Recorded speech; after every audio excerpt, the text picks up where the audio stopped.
Hotep, everybody. Hey, this is Michael Imhotep, founder of the African History Network and host of the African History Network show. It is Sunday, June 9th, 2024, and we are live. Hope everybody's doing well today.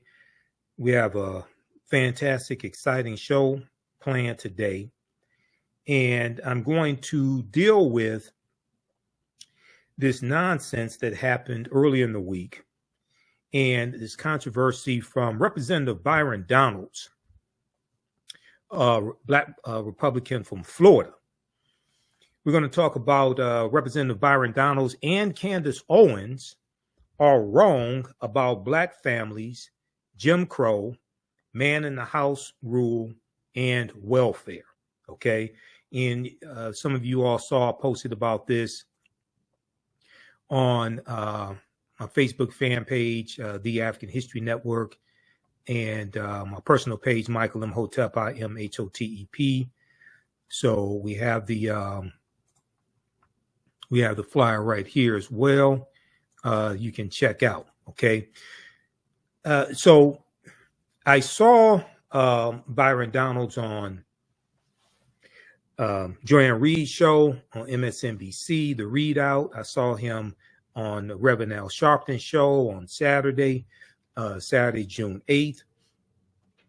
And so I saw his original comments as well. Roland Martin talked about him on Roland Martin Unfiltered. I was on Roland's show on Friday. We didn't get to it. He talked about it like the day before, something like that. And the reason why I wanted to deal with this is because some of these same Black conservative lies Candace Owens spewed on the Breakfast Club show with Charlemagne the God, and nobody there pushed back on her. This was back in March 2024. You know, we dealt with that here on the show also. I eviscerated her arguments here on the African History Network show and provided evidence to document what I was talking about. All right, so we're going to look at video of what Byron Donalds actually said, because he said people were lying about what he said, misquoting what he said, etc.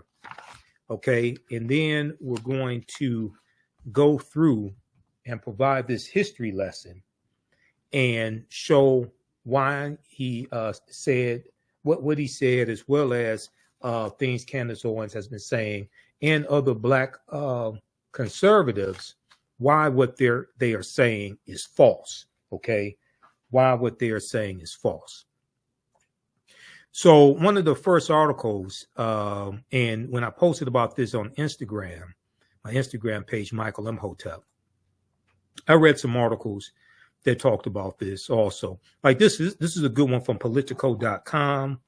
Byron Donalds expresses nostalgia for the Jim Crow era when, quote, the Black family was together, when the Black family was together.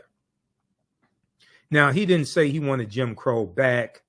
He didn't say Jim Crow was good for African Americans, but he implied that African American families were together during Jim Crow, and he implied somehow the Jim Crow era was better. And now the fake argument that these conservatives are trying to make is, especially African American conservatives, what they try to do is say that the policies of the Great Society program from Lyndon Baines Johnson, these policies harmed African American families, and therefore somehow African American families were better prior to these policies. Okay, so anti-poverty policies, welfare, different things like this.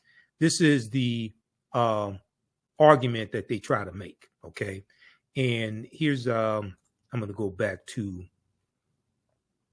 I'll pull up the flyer once again that we have for today's show. This is straight out of the Black Conservatives handbook, okay? Because they all make the same argument, and they usually don't provide any evidence to document what it is that they're saying. This is some of the same things that Candace Owens said on the Breakfast Club, and you hear other Black conservatives say similar idiotic things. They don't provide evidence to back it up. Okay, so let's look at this article here from Politico.com. Byron Donalds expresses nostalgia for the Jim Crow era when the Black family was together. The Trump surrogate's comments made during a Black voter outreach event in Philadelphia, a Black voter, this was a Republican Black voter outreach program effort that took place in Philadelphia, when he made these remarks that have gone viral and make he and these other Black Republicans look stupid. It sparked outrage from Democrats, but just outrage from African Americans in general. Now, this is a picture from the event. Now, this is Wesley Hunt, Black Republican from Texas, and Byron Donalds, Black Republican from Florida. Both of them just happen to be married to white women. Okay, I just wanted you to understand this.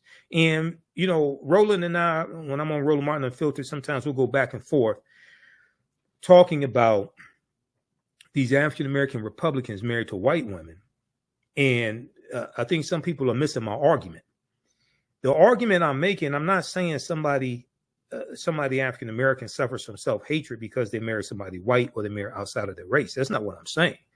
What I'm saying, and I've been very clear on this, is when you exhibit anti-Black behavior, when you consistently vote on policies and advocate for policies that harm African Americans, and you vote against policies that are good for African Americans, when you have a history of doing that, when you suffer from anti-Black behavior and sentiments, oftentimes that anti-Blackness manifests itself in other ways.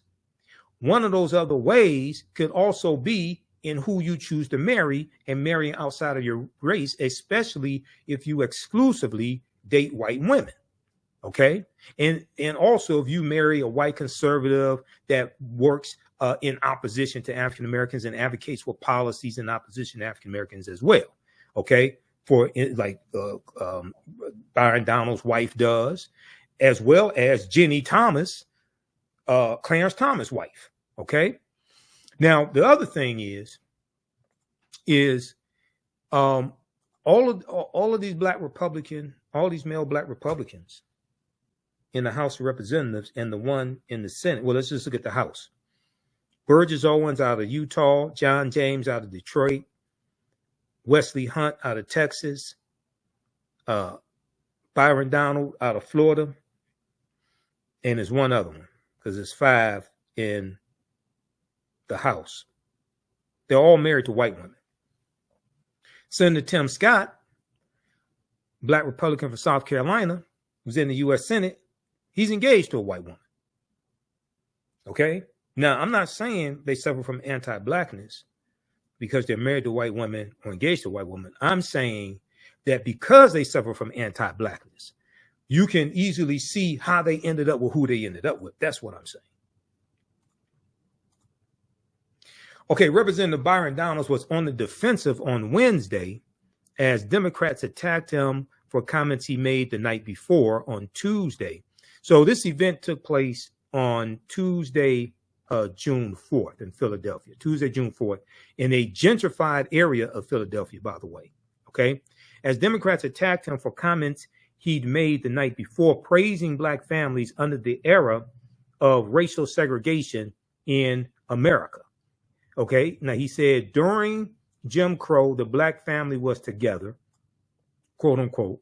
Donald said during a Black GOP outreach event in a gentrifying part of Philadelphia on Tuesday, and he criticized decades-old policies from former President Dwight Eisenhower and Lyndon Baines Johnson for promoting a culture of what they call dependence, promoting a culture of dependence, and saying this made Black people dependent on the government. Now, they don't talk about government subsidies for corporations. They don't talk about government subsidies for white farmers. They don't talk about government subsidies for corporations and Donald Trump's $2 trillion tax cut for corporations. They don't talk about corporate welfare. They don't want to deal with that.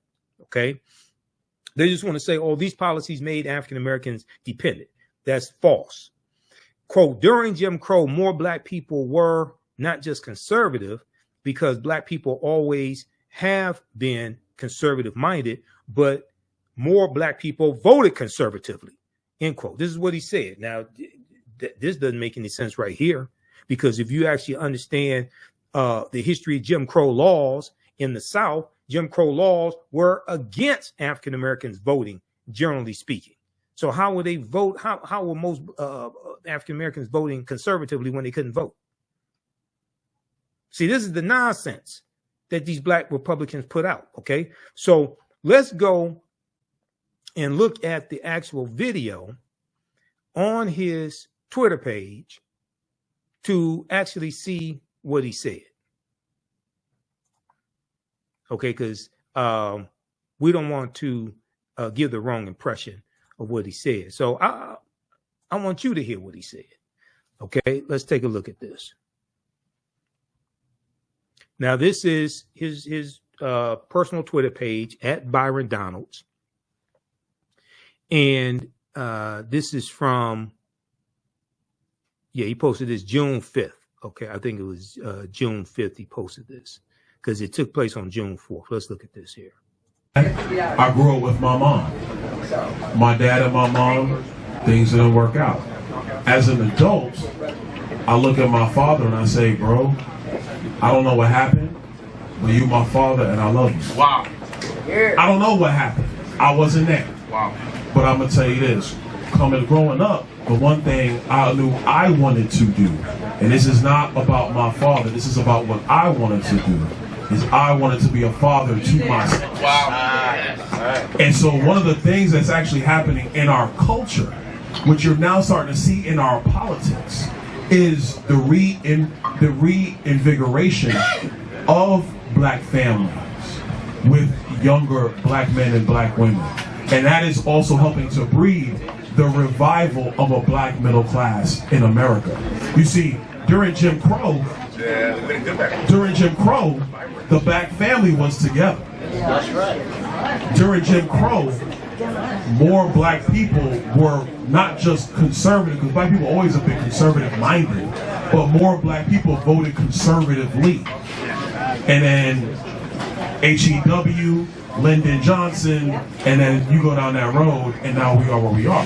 What's happened in America the last 10 years, and I say it because it's my contemporaries, it's Wesley's contemporaries, you're starting to see more black people be married in homes, raising kids. It's when you home with your wife raising your kids, and then you look at the world, you're saying, now wait a minute, time out. This does not look right. How can I get something to my kids? It goes back to the conversation of generational wealth. Not just having a job, generational wealth. I'm looking at my kids. How can my kids be on my shoulders when they take off in life? That's what's happening. Okay, so he mentions Jim Crow 3 times, talks about generational wealth. We're going to talk about that because household wealth for African Americans has increased 60% under the Biden-Harris administration. Byron Donalds doesn't want to talk about that. Okay, so he brought up Jim Crow 3 times. Okay, so after that took place, what happened was House Minority Leader Representative Hakeem Jeffries, who understands history because one of his uncles is one of my teachers, Dr. Lyndon Jeffries. House Minority Leader Representative Hakeem Jeffries eviscerated Byron Donalds on the House floor. Here's what.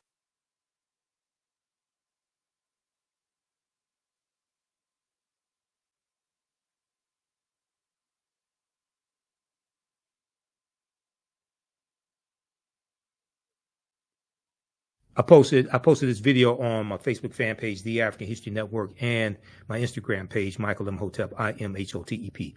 So this is House Minority Leader Representative Hakeem Jeffries, and he understands history because his uncle is one of my teachers, Dr. Lyndon Jeffries. Let's take a look at this.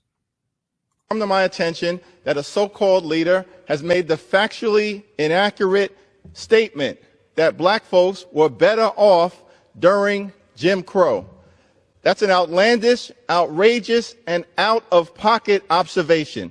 We were not better off when a young boy named Emmett Till could be brutally murdered without consequence because of Jim Crow. We were not better off when black women could be sexually assaulted without consequence because of Jim Crow. We were not better off when people could be systematically lynched without consequence because of Jim Crow. We were not better off when children could be denied a high-quality education without consequence because of Jim Crow. We were not better off when people could be denied the right to vote without consequence because of Jim Crow. How dare you make such an ignorant observation? You better check yourself before you wreck yourself. Okay, so then he quoted Ice Cube as well. Check yourself before you wreck yourself. So, all right. So that was Representative Hakeem Jeffries as well. And there's been a lot of backlash from this. Representative Jasmine Crockett was on MSNBC this weekend. I think she was on Alex Witt's show on MSNBC. I posted a clip from when Byron Donalds was on Joy and Reid's show, MSNBC. And it didn't go too well for Byron on Joy and Reid. Okay. Here's a clip from this, and this is on our Facebook fan page, also on my YouTube channel. Let me flip over to.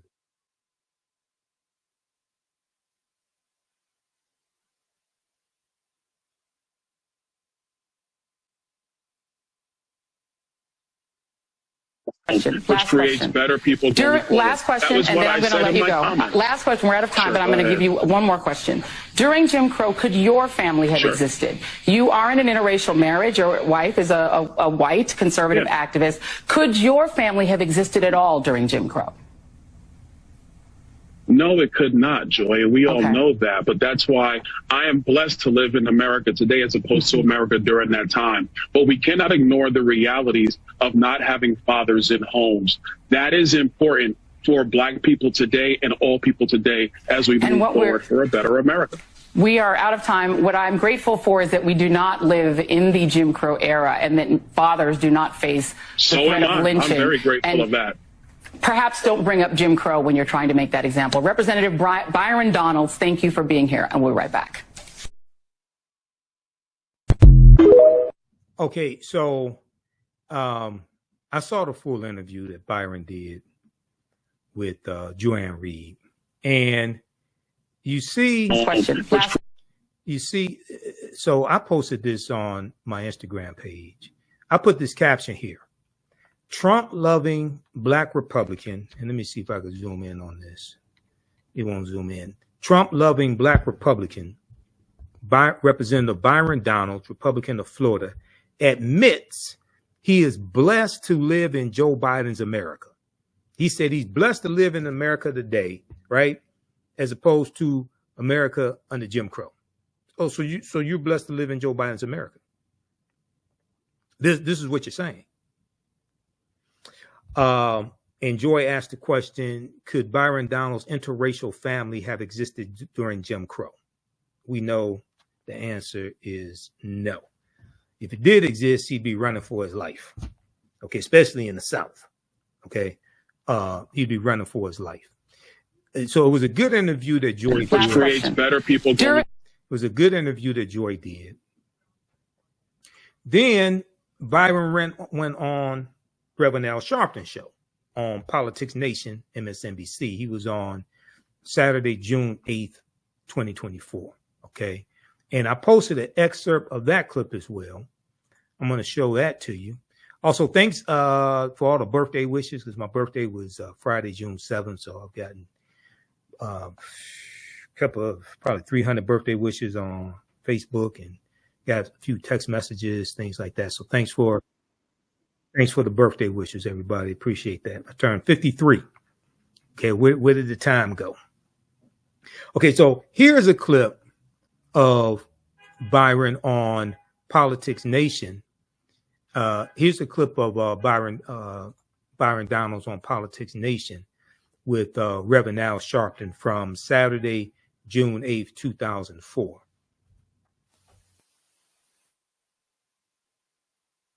We are going to talk about the era, Congressman, and you name a race-based law, then you cannot take race out of the fact Jim Crow was a law against black people. You weren't just talking about the era of Dwight Eisenhower and Harry Truman. You named Jim Crow. There's only one way you could deal with Jim Crow, and that's by race. I mean, look. Look, you and I have mutual friends. People say you're a straight shooter. We may disagree on politics. I'm giving you the benefit of the doubt. But look, you were born in Brooklyn. You went down into the South, went to Florida State. You have an interracial marriage. You're the congressman of a district that's not a black district. I mean, how can you even live with yourself acting like Jim Crow was a good era or better era for blacks? What happened to you? Okay, that's real cute. That's real cute. I did not say that. And I'm not going to sit here and have to insinuate that against me, because right now you're lying about what I said. I did say Jim Crow. I did reference it 3 times. That's not to say that it was better. I never said that. Those words never came out of my mouth. When are you going to get that through your skull and everybody else's skull? I never said that. And the difference between me and a lot of other Republicans, I'm not going to sit here. You said it was better for us. I'm not going to let you under Jim Crow to bring families together. Did you say that? Hakeem Jeffries was lying. The Biden campaign was lying. All right. Go look at my words. So Byron Donalds sounds like Donald Trump. Everybody's lying on me. People setting me up. The B set me up. He sounds like Donald Trump. Okay. But Donalds is the one who interjected Jim Crow. And they did that for a reason. It's just like when Candace Owens said, oh, we had African Americans had a higher marriage rate during slavery than they do today. Like, you trying to say slavery was a good thing? You want to bring slavery back? So I'm going to go through and dissect these arguments and provide historical evidence to show how these people are lying. Okay. Byron Donalds, Candace Owens, these other black conservatives out here who are running this hustle. They're all reading from the same black conservative playbook. They're all reading from the same black conservative playbook. I understand the playbook. That's how I know what they're about to say. And that's how they all say the same thing. Okay. So let's look at, let's approach it this way.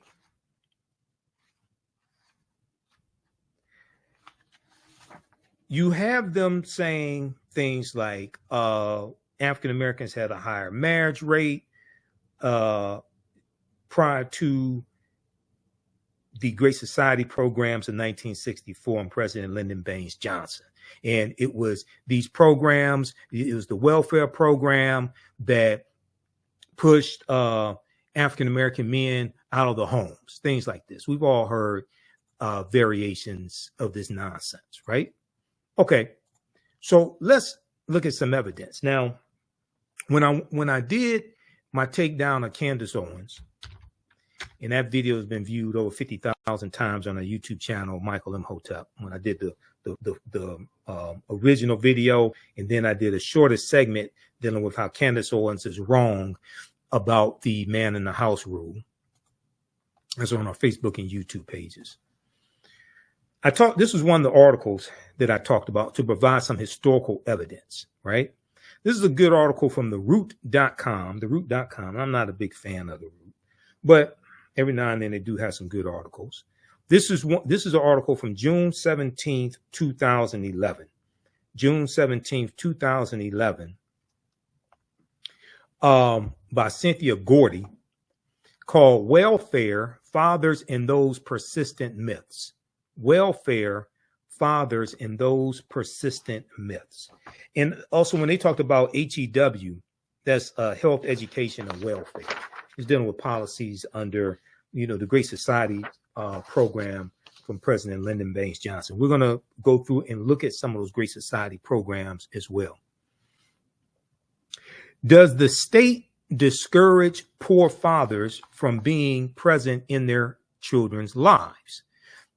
There are the emblematic images like Diane Carroll as a single mother on welfare in the 1974 movie Claudine. Most of us have seen that movie Claudine, co-starring James Earl Jones. She was struggling to hide her boyfriend, James Earl Jones, from the white social worker, okay? Urban legends tell of man in the house rules that prohibit men from living under the same roof as moms who receive public assistance. Between media images, half-truths, and also well-meaning but flawed policies, the belief that the welfare system undermines poor families has been entrenched in the public mind for decades.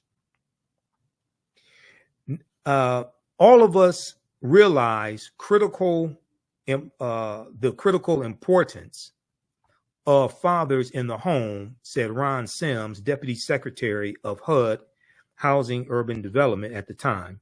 This is under the Obama administration. Secretary of HUD, he told theroot.com at the time, quote, "We want fathers to understand that they are welcome at our housing authority sites and that we want them there to play meaningful roles in raising their children and supporting the women that they've been with," end quote. Now, clearing up misconceptions. They have this section here in this article. Clearing up misconceptions. Let me scroll down to this right here. A particular fact that those giving the side eye to the American welfare system often trot out is that in 1890, married couples headed 80% of all Black households. Okay, so this is during the Jim Crow era, 1890. This is the same year of the Mississippi State Convention, where they rewrote the Mississippi State Constitution to impose poll taxes and literacy tests, property ownership requirements to be able to vote, to suppress the African American vote. Okay, this is that same year. This is during the Jim Crow era that Byron Donalds said Black families were in the home. See, they all these Black conservatives play from the same playbook. And I've been on panel discussions with them, blew them away because I'm a historian. I know they're lying. Read this article right here from the Washington Post. The Mississippi plan to keep Blacks from voting in 1890. We came here to exclude the Negro. We came here to exclude the Negro. This talks about what happened at the Mississippi State Constitution. This article is from May 1st, 2021 by Ronald G. Schaefer. And one of the things it talks about was Solomon Saladin Calhoun, who was a white county judge who presided over the Mississippi State Convention. And he said bluntly why they were there. Okay, he said, "Let's tell the truth if it burst the bottom of the universe. We have come here to exclude the Negro. Nothing short of this will answer." All right. And the delegates eventually adopted a literacy test and a poll tax geared to suppress the Black vote in a state with a Black majority. The Mississippi Plan became the model throughout the South, part of a raft of racially oppressive Jim Crow laws that ended Reconstruction. Okay, now, you're going to have some Jim Crow laws prior to Reconstruction ending. Going back to like 1865, 1866, these were Black codes, right? But the Union troops are in these former Confederate states in the South, enforcing to various extents the new rights of African Americans. So these Black codes, these Jim Crow laws, don't take really full effect until after Reconstruction ends with the Compromise of 1877. Okay. And then you're going to have these state constitutions, Mississippi, 1890, South Carolina, 1895, Louisiana, 1898, Alabama, 1901, etc., Oklahoma, Georgia, etc. Okay. All right. So it's important to understand this period of time, you know, talking about Jim Crow, this and then into the early 1990s prior to 1964. It's going to be the Civil Rights Act of 1964, then the Voting Rights Act of 1965 that strike down Jim Crow laws and strike down these laws that put obstacles in the way of the 15th Amendment to the U.S. Constitution. Mississippi's 1890 convention sought to find a way around the 15th Amendment to the Constitution, which gave African Americans the vote. Okay. It guaranteed the 15th Amendment of 1870 guaranteed the right to vote for African American men. African American women did not get the right to vote until the 19th Amendment of 1920, but the majority of African Americans still lived in the South in 1920, 1930, 1940. So the majority of us could not vote in the Jim Crow South, even though Byron Donalds said the majority of us voted conservatively during Jim Crow. Most of us could not vote during Jim Crow. Just 2 decades earlier, the Mississippi State Legislature had made history by electing Hiram Rhodes Revels to the U.S. Senate. That was in 1870. Okay, he was the first African-American member to serve in either house of Congress, but that moment of racial progress quickly vanished. This is Hiram Rhodes Revels right here. That moment of racial progress quickly vanished after President Rutherford B. Hayes removed all federal troops from southern states in 1877 because he was the Republican candidate for president.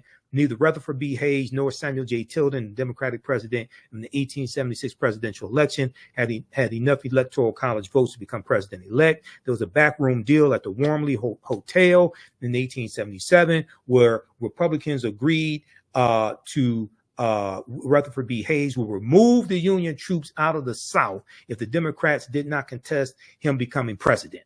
And this is what happened.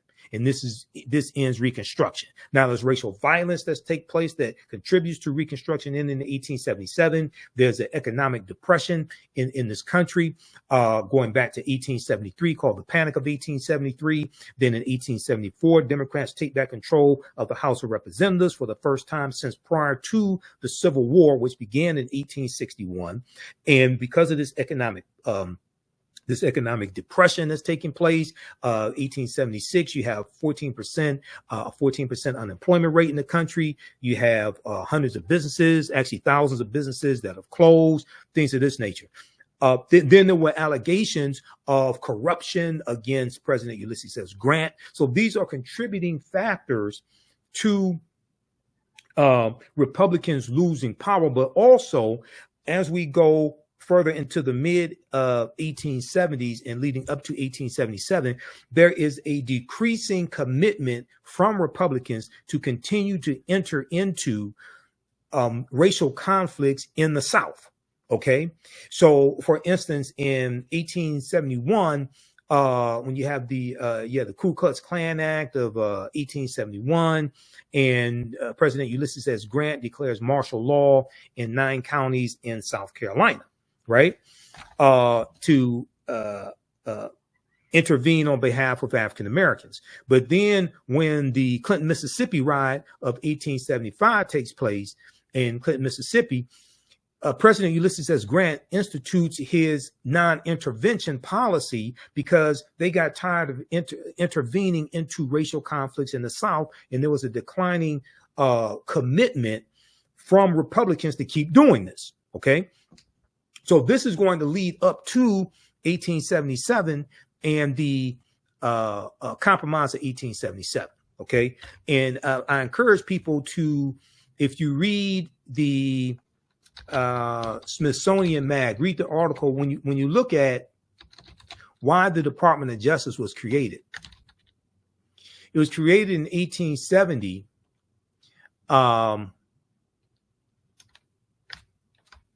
It was created in 1870 during Reconstruction, largely to enforce the new rights of African Americans. And this was created by Congress. The U.S. Department of Justice that still exists today. Merrick Garland is the Attorney General. We know the office of the Attorney General goes back to 1789, but the actual U.S. Department of Justice was not created until 1870. So if we look at this article here from SmithsonianMag.com, official website of the Smithsonian Institute, official magazine website of the Smithsonian Institute, created 150 years ago, the Justice Department's first mission was to protect Black rights. Created 150 years ago, the Justice Department's first mission was to protect Black rights. In the wake of the Civil War, the government's new force sought to enshrine equality under the law. Now, this is an excellent article by Brian Greene, July 1st, 2020. Okay, this is like 2 months after George Floyd was killed. That was May 25th, 2020. Now, this lithograph right here, this is the Lost Cause, Worse Than Slavery. This is the White League and the Ku Klux Klan, two domestic terrorist organizations. A cartoon by illustrator Thomas Nast shows a member of the White League and a member of the Ku Klux Klan joining hands over a terrorized Black family. Incidentally, Thomas Nast was the cartoonist who really popularized the secular figure of Santa Claus. It's Thomas Nast's drawings of the jolly fat fellow in the red suit with the rosy cheeks that really popularizes Santa Claus. Yes, you have Clement Clark Moore's poem, A Visit from St. Nicholas, but the actual image of Santa Claus that we know today goes back to Thomas Nast and his cartoon drawings of Santa Claus. Amos T. Ackerman was an unlikely figure to head the newly formed Department of Justice. In 1870, the United States was still working to bind the nation's wounds, torn open by the Civil War. During this period of Reconstruction, which is 1865 to 1877, the federal government committed itself to guaranteeing full citizenship to all Americans, regardless of race. At the forefront of that effort was Amos T. Ackerman, a former Democrat and enslaver from Georgia, a former slave owner and a former officer in the Confederate Army. Though the United States had an attorney general since the formation of the government in 1789, none had been empowered with the full force of a consolidated legal team quite like Amos T. Ackerman, and none had the monumental task of enforcing the 14th Amendment of 1868 and the 15th Amendments of 1870 and new legislation delivering long overdue rights to 4 million formerly enslaved Black men and women. This department's work on behalf of the emancipated population was so central to its early mission that Amos T. Ackerman established the department's headquarters in the Freedmen's Savings Bank building. The Freedmen's Bank, created in 1865 as an act of Congress. We know the Freedmen's Bank is going to collapse in 1874. There's mismanagement, corruption. African Americans lose $2.9 million in deposits when the Freedmen's Bank collapsed in 1874. Now, in the immediate wake of the Civil War, which ends for all practical purposes April 9th, 1865, when General Robert E. Lee surrenders to Ulysses S. Grant at Appomattox Courthouse in Virginia, even though the Civil War is still going to go on to a much lesser extent for another 16 months. It ends officially August 1866, when President Andrew Johnson, who succeeded Lincoln when Lincoln was assassinated in April 1865, President Andrew Johnson announces an official end to the Civil War in August of 1866. Even though General Robert E. Lee, even though his army in Northern Virginia was the largest Confederate army, it was not the only Confederate army. Okay, so there was General Joseph E. Johnston of Tennessee. There was Nathan Bedford Forrest, that traitor, Nathan Bedford Forrest, who goes on to become the first Grand Wizard of the Ku Klux Klan in 1867. And Nathan Bedford Forrest also led the Fort Pillow Massacre in 1864, when you had about 200 African-American Union soldiers who were brutally murdered, brutally executed, many of them shot point blank in the head on General Nathan Bedford Forrest's orders. Okay, so these smaller Confederate armies, terms of surrender had to be negotiated with those generals as well. So the Civil War goes on for a much smaller extent for another 16 months. Officially ends August 1866. History.com has a good article dealing with that. So I teach all this in my the second online class that I teach. And we have a new course starting up on Sunday, June 23rd, 4 p.m. Eastern Standard Time, 2024. Black resistance movements from the Haitian Revolution, U.S. Civil War, Civil Rights Movement, and Black Power Movement, 1800 to 1968. Okay, so you can register for that at our website, AfricanHistoryNetwork.com, and we'll get you some more information on that as well. How's everybody doing? How you like this type of information? Tavara said, happy birthday, Brother Michael. Okay, thanks. So hopefully you're learning a lot here, because we're going to get deep into this. Okay, I'm just warming up. All right. I just did a presentation for the Unity group. I just did a webinar for them from 6 p.m. to 8 p.m. today. So I did 2 hours with them. So now we're here for the African History Network show today. So I'm just warming up. All right.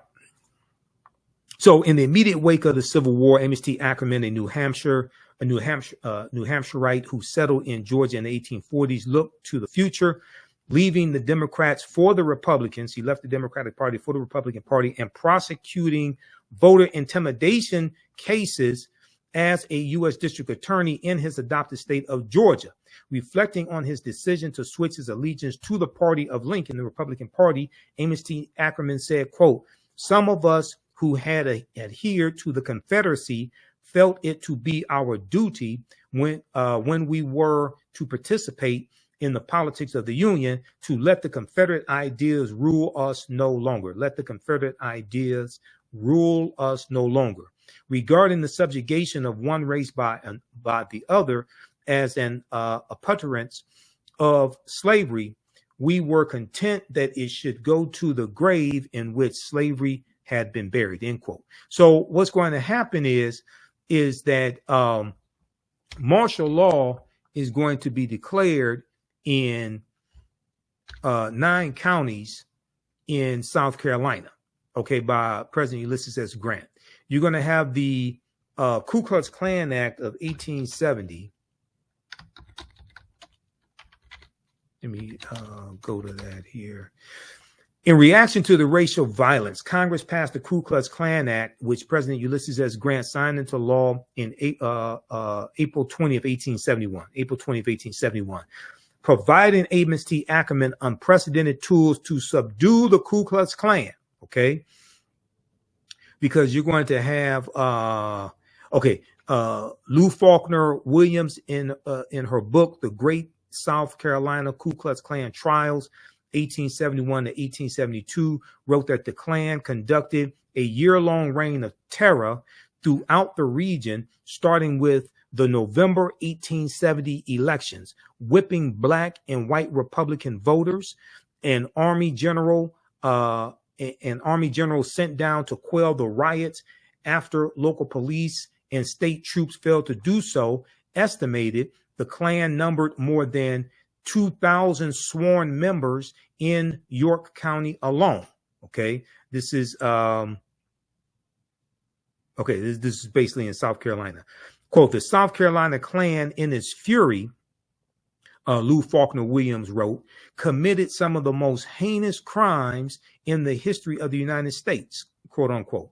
The 1910 novel The Klansman, on which the film The Birth of a Nation is based upon, reportedly draws on these events in York County. So when you see my presentations, see my lectures and in my class that I teach, when we talk about the movie The Birth of a Nation, right? The movie The Birth of a Nation rejuvenates the Ku Klux Klan. The Klan had largely died out by 1915. The 1915 is the 50th anniversary of the 13th Amendment of 1865, December 6, 1865, which legally ends slavery. And we know the Ku Klux Klan is founded December 24th, 1865 on Christmas Eve, right?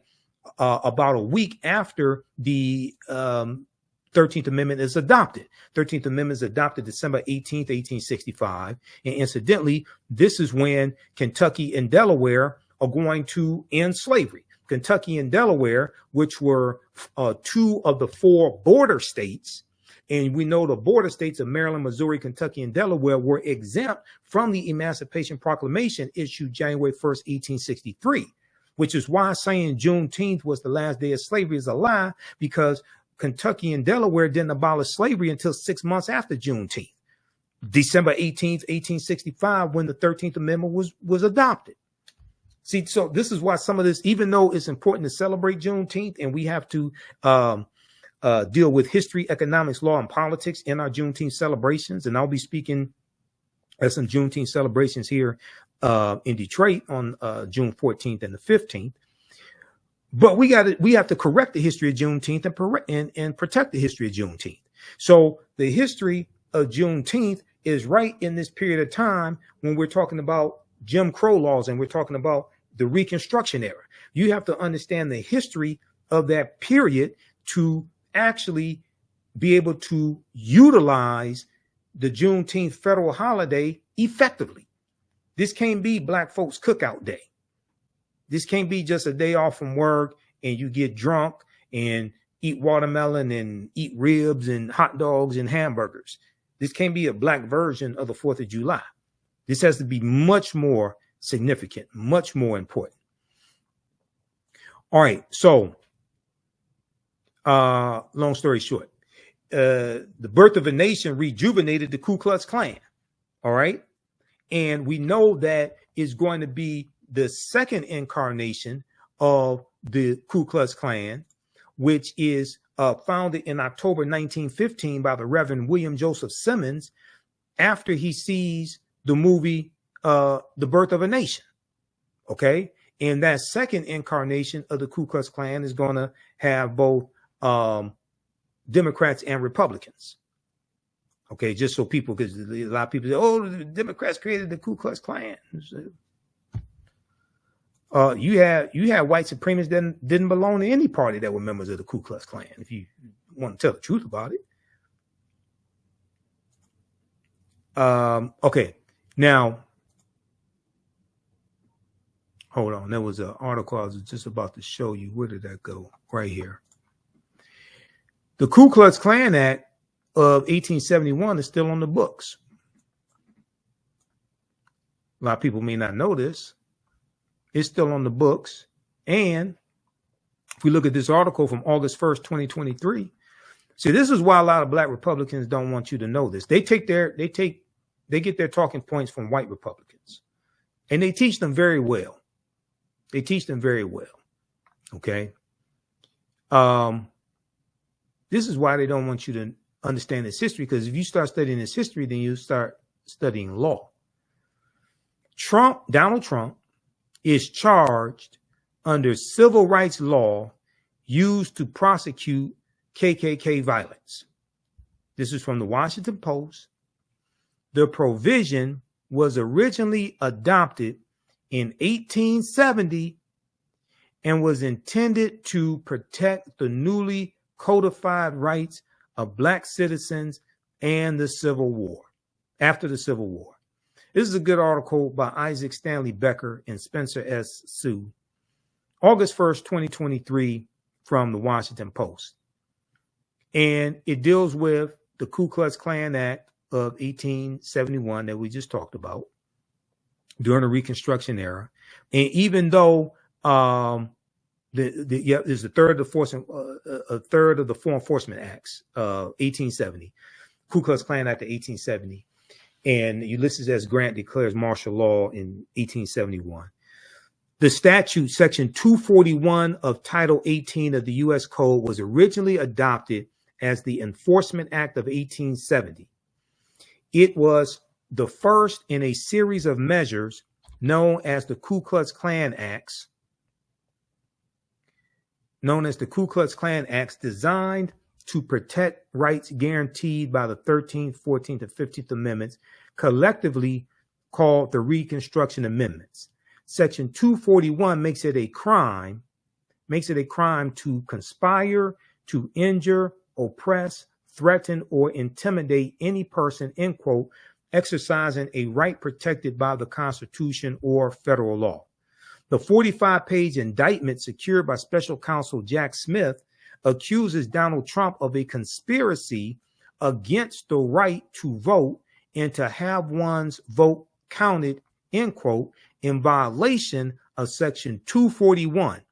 The alleged offense under Section 241 is among 4 counts included in the indictment, which argues that Donald Trump, along with 6 unnamed co-conspirators, eroded trust in the administration of the election and, quote, pursued unlawful means of discounting legitimate votes and subverting the election results, end quote.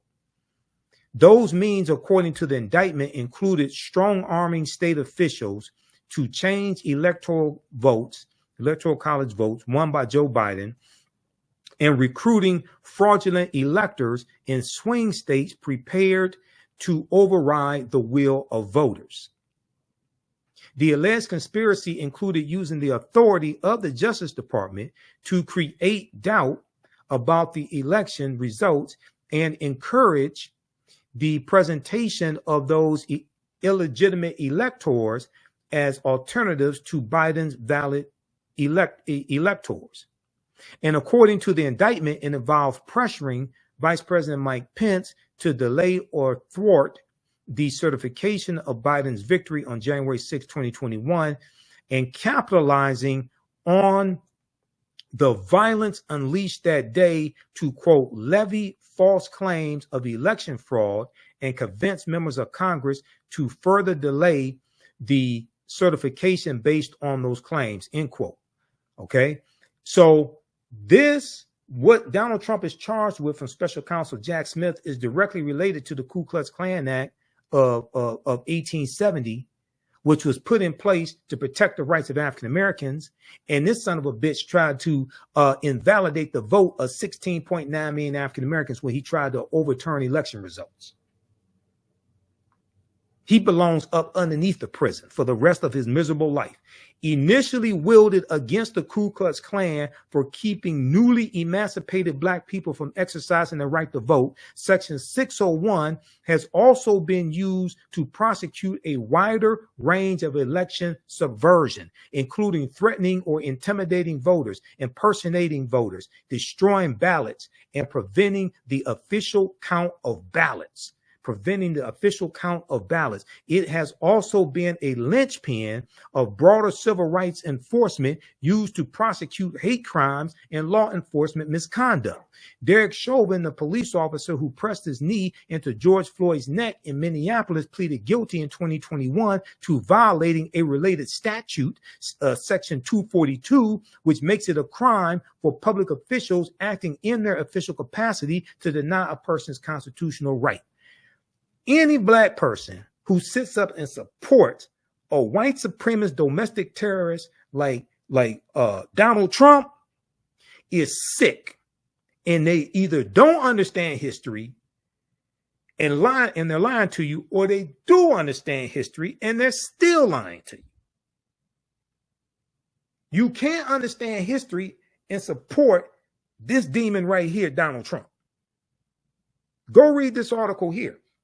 What Donald Trump is being charged with, the law that he's being charged with, that's from the Ku Klux Klan Act. Isn't it poetic justice that this traitor is being charged with the same thing that they were charging these domestic terrorist Klansmen in 1871 of prosecuting them and putting them in jail? Now, let me ask you a question. Who's explaining this to you? Who have you heard explain this to you? Has the Breakfast Club explained this to you? Charlemagne the God, all these black social media disinformation agents out here? Who's explaining this to you? This article didn't come out yesterday. This article, we talked about this here on the African History Network show before. This is the type of research I do. Okay. This article is from 2023.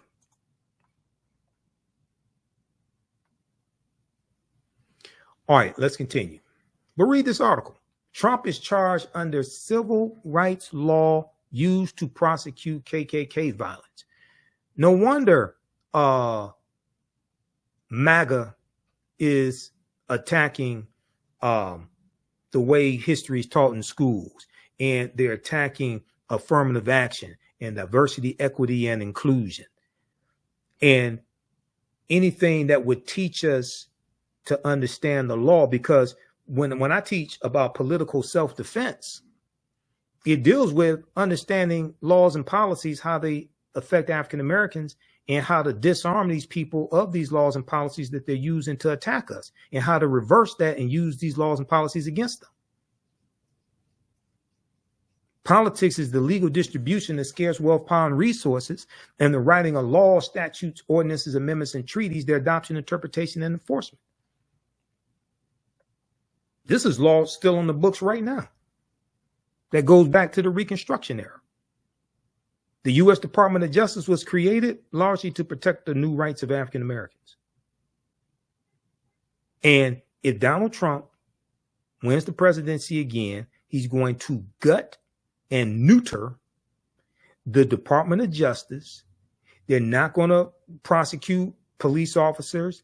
They're not going to enforce a lot of these rights. They're going to weaken the civil rights department of the Department of Justice. And he's going to use the Department of Justice against his quote unquote enemies, who are really people just following the law, holding his crooked ass accountable.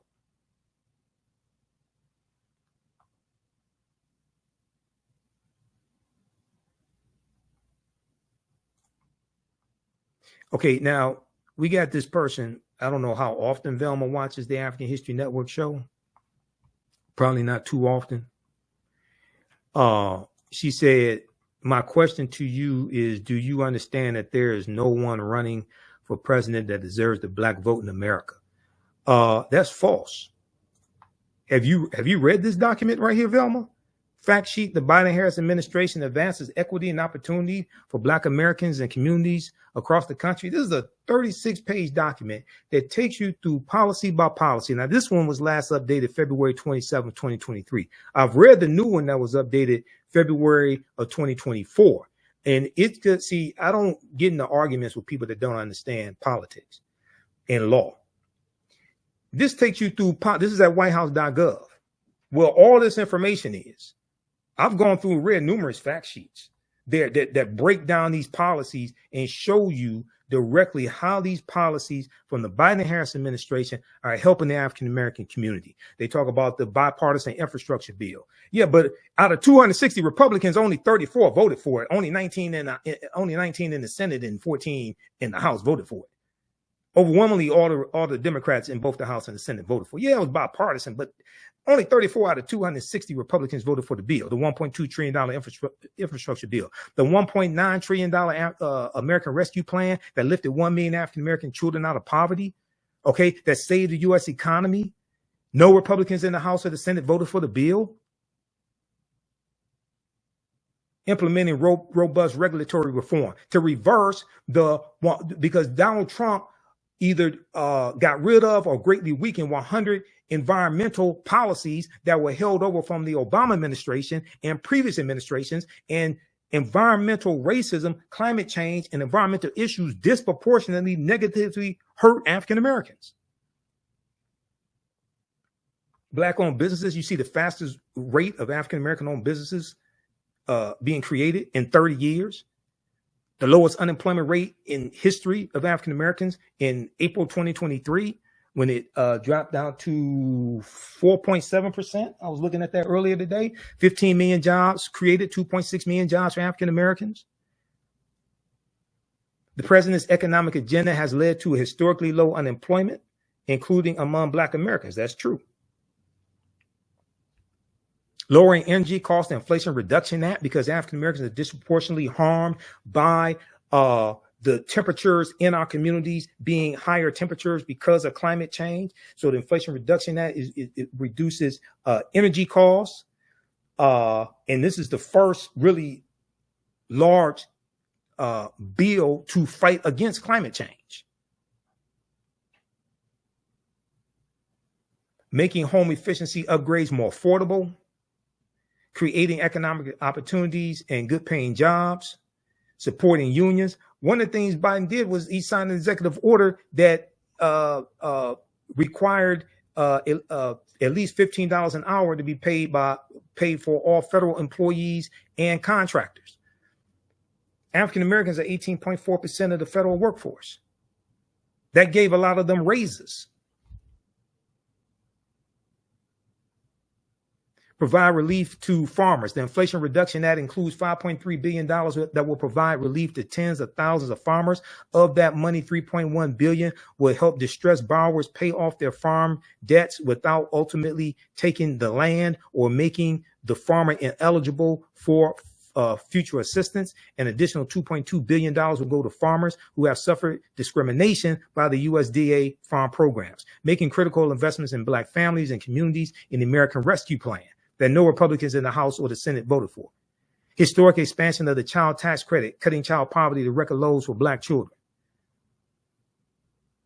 Then you look at the investment that was made for childcare, supporting childcare providers and reducing childcare costs for Black families. Black families are nearly 2 times more likely than white parents to have to quit, turn down, or make a major change in their job due to childcare disruptions. The American Rescue Plan that no Republicans in the House or the Senate voted for, that Byron Donalds voted against, that Wesley Hunt voted against, that every Black Republican in the House of Representatives voted against, and punk ass Senator Tim Scott voted against this as well. The American Rescue Plan provided a $39 billion lifeline to help child care providers stay open and compensate early child educators as they provide safe and healthy environments for children and help parents work. States have already delivered American Rescue Plan stabilization grants to more than 200,000 child care providers, 1 in 5 of whom are Black. That's 20%, with 13.5% of the population. That's 20% for those who are mathematically challenged. Let me repeat this. Who is explaining this to you? Who is explaining this to you? American Rescue Plan stabilization grants were delivered to more than 200,000 child care providers. 1 in 5 of these child care providers are African Americans, serving as many as 9.5 million children and their families. In most states, providers in 98% of persistent poverty counties receive aid, and more than half of the providers receiving funds were operating in the most racially diverse counties in the country. Okay, read the rest of that. Then you go, the American Rescue Plan also helped lower child care costs for all families, including Black families, including by expanding the child and dependent care tax credit. The American Rescue Plan tripled the earned income tax credit for 17 million workers without dependent children. Then they talk about the $46.5 billion that was in the American Rescue Plan for renter assistance for renters as well as landlords, and how some African Americans were able to take advantage of that and stay in their homes. Extending a lifeline to struggling small businesses and expanding access to capital.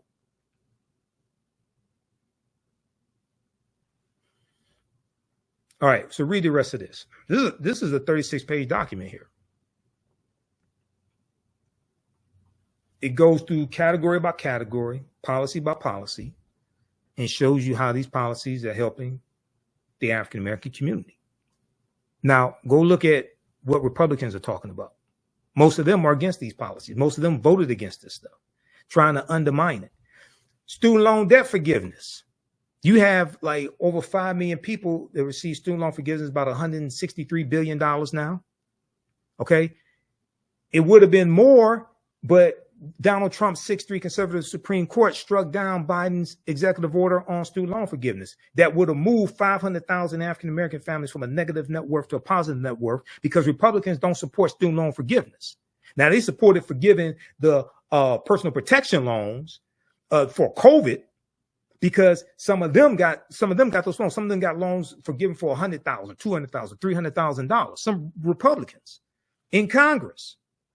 Advancing equitable employment outcomes and boosting wages for Black federal workers. On June 25th, 2021, President Joe Biden signed an executive order on advancing diversity, equity, inclusion, and accessibility, DEIA, in the federal workforce. This executive order launched a whole of government initiative to cultivate a federal workforce that draws from the full diversity of the nation and that advances equitable employment opportunities for workers from underserved communities.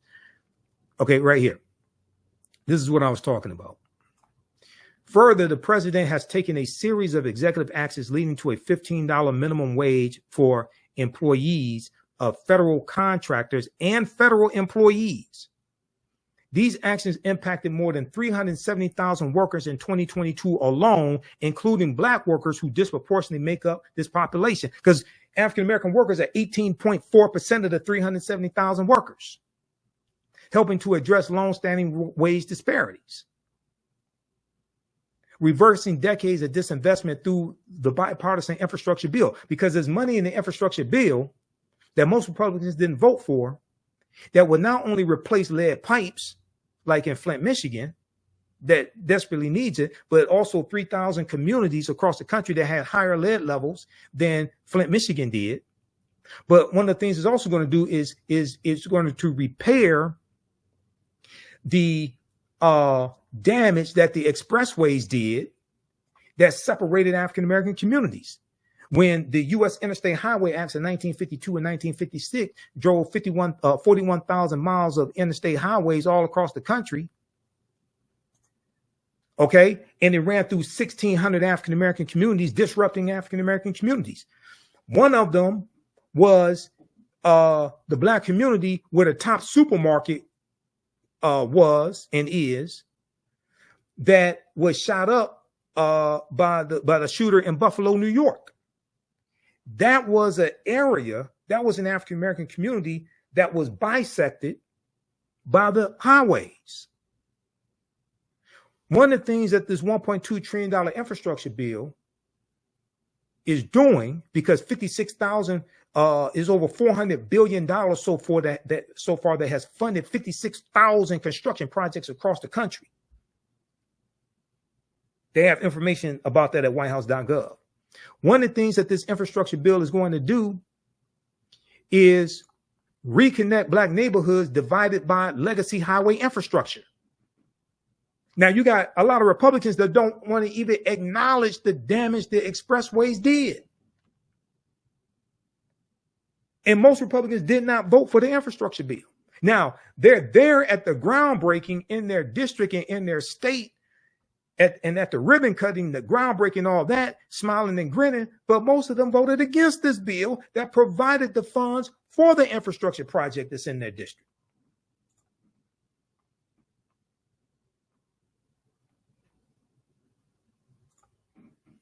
And provide other resources to finally give Black communities a fair shot at the American dream. So we need this and more, yes, but most Republicans voted against what you got and will nullify it and take it away if they take back full control of the Senate, expand their margins in the House, and take back the White House. During the 20th century, federally funded infrastructure projects too often segregated and harmed low-income communities, especially predominantly Black neighborhoods. Construction of the federal highway system, in particular, cut off once thriving Black communities from resources and opportunity. The bipartisan infrastructure law that only 34 Republicans out of 260 voted for launched a new Reconnecting Communities program, which will invest $1 billion to help reconnect communities that were previously cut off from economic opportunities by transportation infrastructure. In addition, the Inflation Reduction Act includes $3 billion for the Neighborhood Access and Equity Grant Program to help advance transportation projects in disadvantaged or underserved communities. Over the past year, Department of Transportation has awarded grants to multiple projects to reconnect communities, including an interstate capping project in Atlanta, a Greenway project in St. Louis, and the I-375 Detroit Community Reconnection Project right here in Detroit, right near where I live. Read the rest of this. Assisting black landowners in resolving title issues.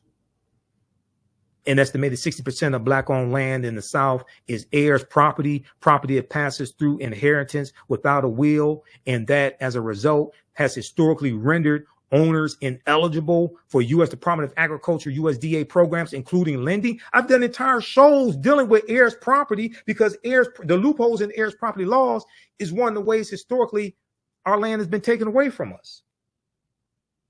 That and overtaxation, because about a month ago, we did the show when we talked about Andrew Carl's new book that deals with how African Americans, since like the Reconstruction era, have been overtaxed by $600 billion. In July 2021, the USDA rolled out the heirs property relending program, which primarily aids underserved communities, including Black Americans. The new program provides funds to assist heirs in resolving ownership and succession issues on farmland with multiple owners. Launched an initiative to cut junk fees. Who's tired of junk fees? Lowering healthcare costs and improving health outcomes for Black communities. President Biden is committed to keeping healthcare costs down for individuals and families and improving access to healthcare to address disparities in Black communities. These policies and programs include lowering healthcare costs and expanding coverage. There's a record number of people who signed up for the Affordable Health Care Act now, 41 million. Many of them are African Americans. Millions of lower and middle income Black families enrolled in health insurance marketplaces saw their premiums lowered or eliminated as a result of the American Rescue Plan and will continue to benefit from provisions included in the Inflation Reduction Act. Oh, by the way, did I tell you no Republicans in the House or the Senate voted for the Inflation Reduction Act? I forgot to tell you that. No Republicans in the House or the Senate voted for the Inflation Reduction Act, and they're saying if they take back control of the keep control of the House, take back control of the Senate and the White House, they're going to reverse some of the policies that are in the Inflation Reduction Act that are beneficial to us.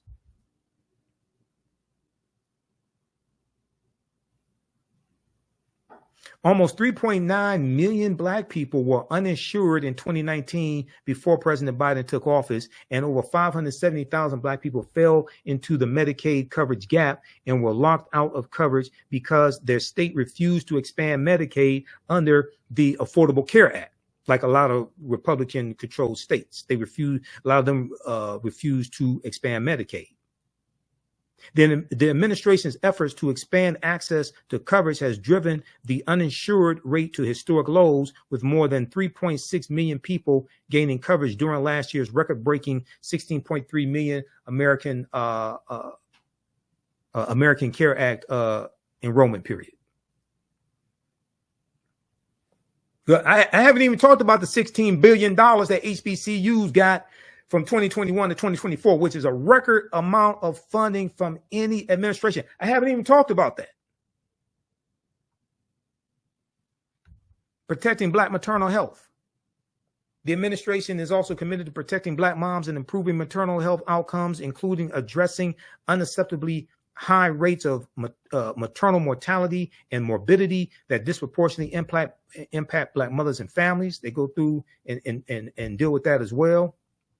So read this, because I don't have time to get through all this.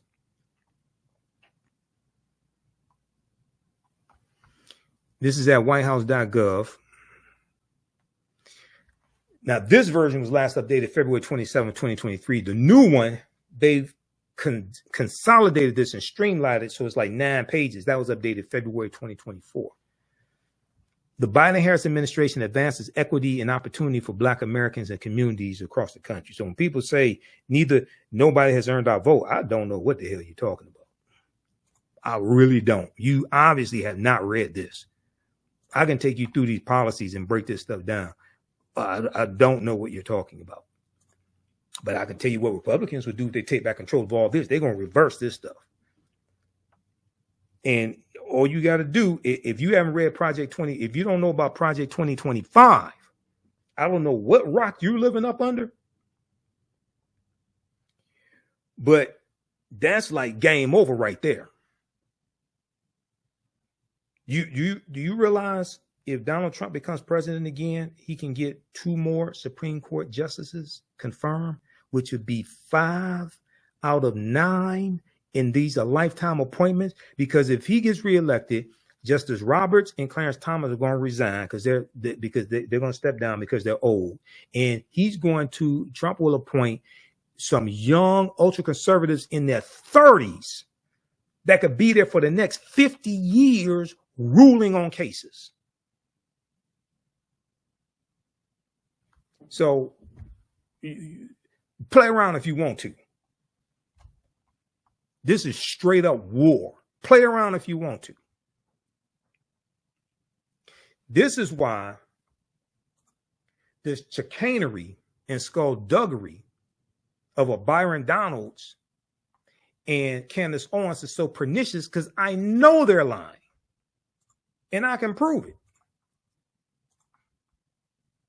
And they're working on behalf of these crazy MAGA people like Trump and his cronies.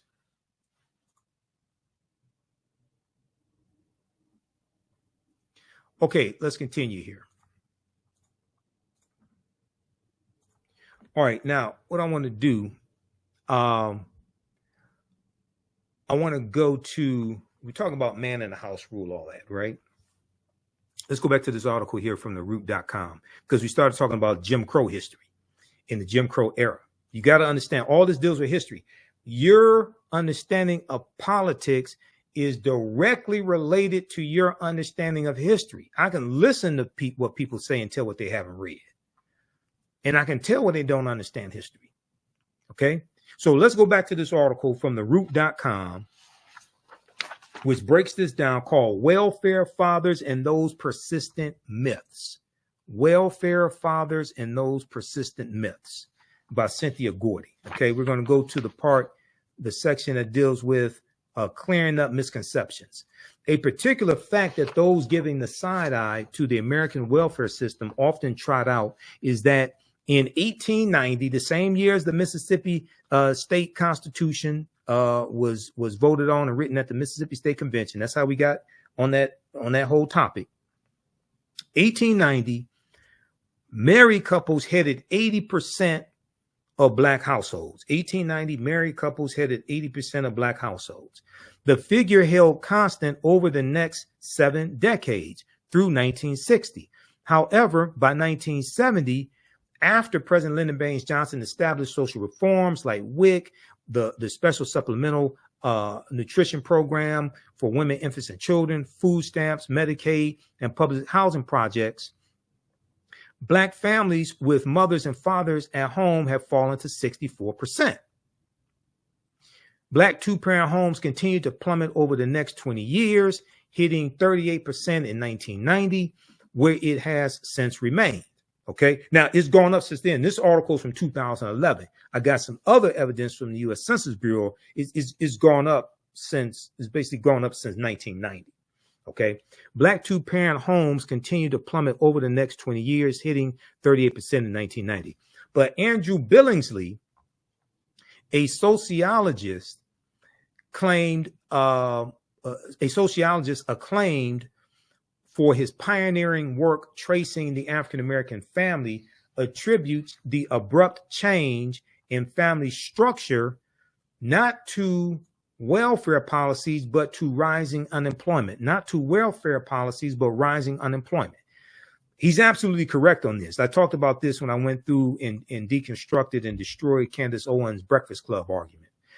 Quote, what happened in the mid-1950s were technological changes that abolished unskilled jobs that most black men could do and created high-tech jobs that they couldn't do. Okay, he's absolutely correct on this. Okay, and I've talked about this before.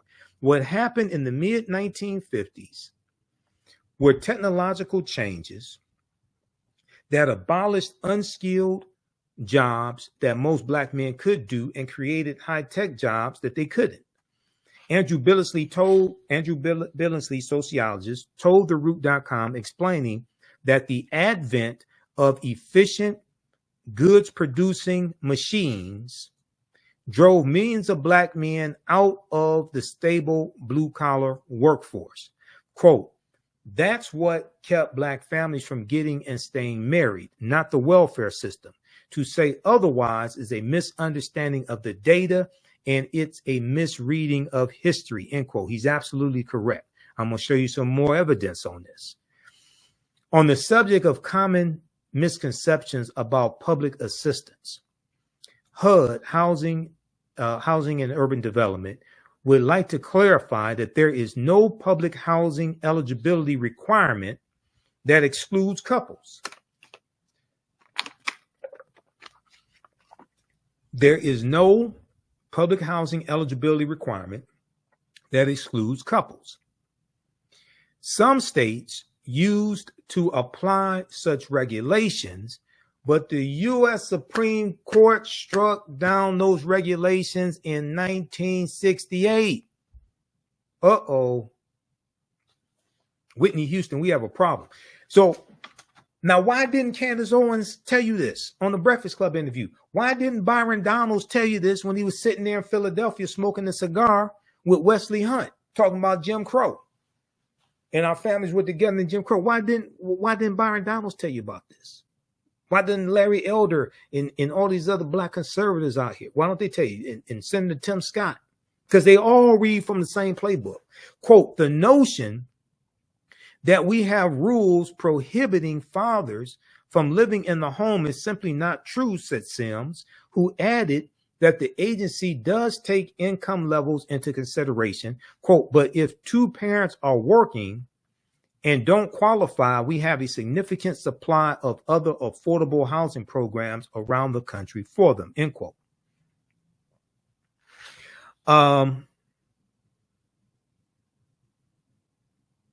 Another idea swirling around is that people convicted of crimes are not eligible for public housing. Quote, under the national policy, there are only 2 crimes for which we prohibit anyone from coming in, and that's if you sold methamphetamine. Now, this is as of 2011 when this article came out. I'm not sure if this has been updated. The policy: if you sold methamphetamine, or if you are a lifetime registered sex offender. Okay, if you sold methamphetamine, or if you are a lifetime registered sex offender, Sims explained. Yet local authorities can set other standards, and some do bar applicants with records.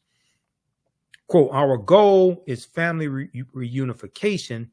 We've let local housing authorities know that we want that changed, end quote, said Sims. Okay, now, so read the rest of this article here. Welfare fathers and those persistent myths. Welfare fathers and those persistent myths. And I want to look quickly here at the man in the house rule, because this is some nonsense that Byron Donalds, when he was there in Philadelphia smoking a cigar, but in other since that took place in other media appearances where he tried to defend what he said, he talks about the policies from the Lyndon Baines Johnson and Great Society programs and how it broke up black families, things like this. Okay, so let's look at this piece here from encyclopedia.com, which deals with the man in the house rule.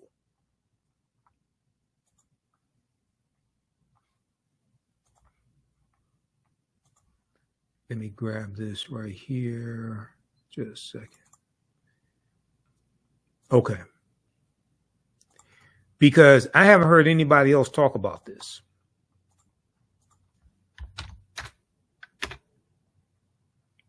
Man in the house rule, a regulation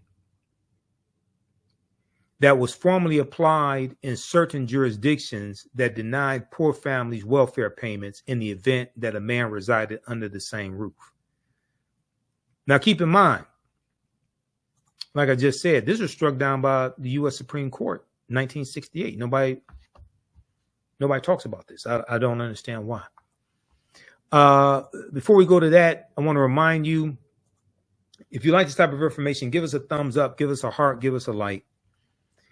You can register for my online history courses, and you're going to learn so much. If you learn a lot from this broadcast here, you're going to learn so much from my online history classes.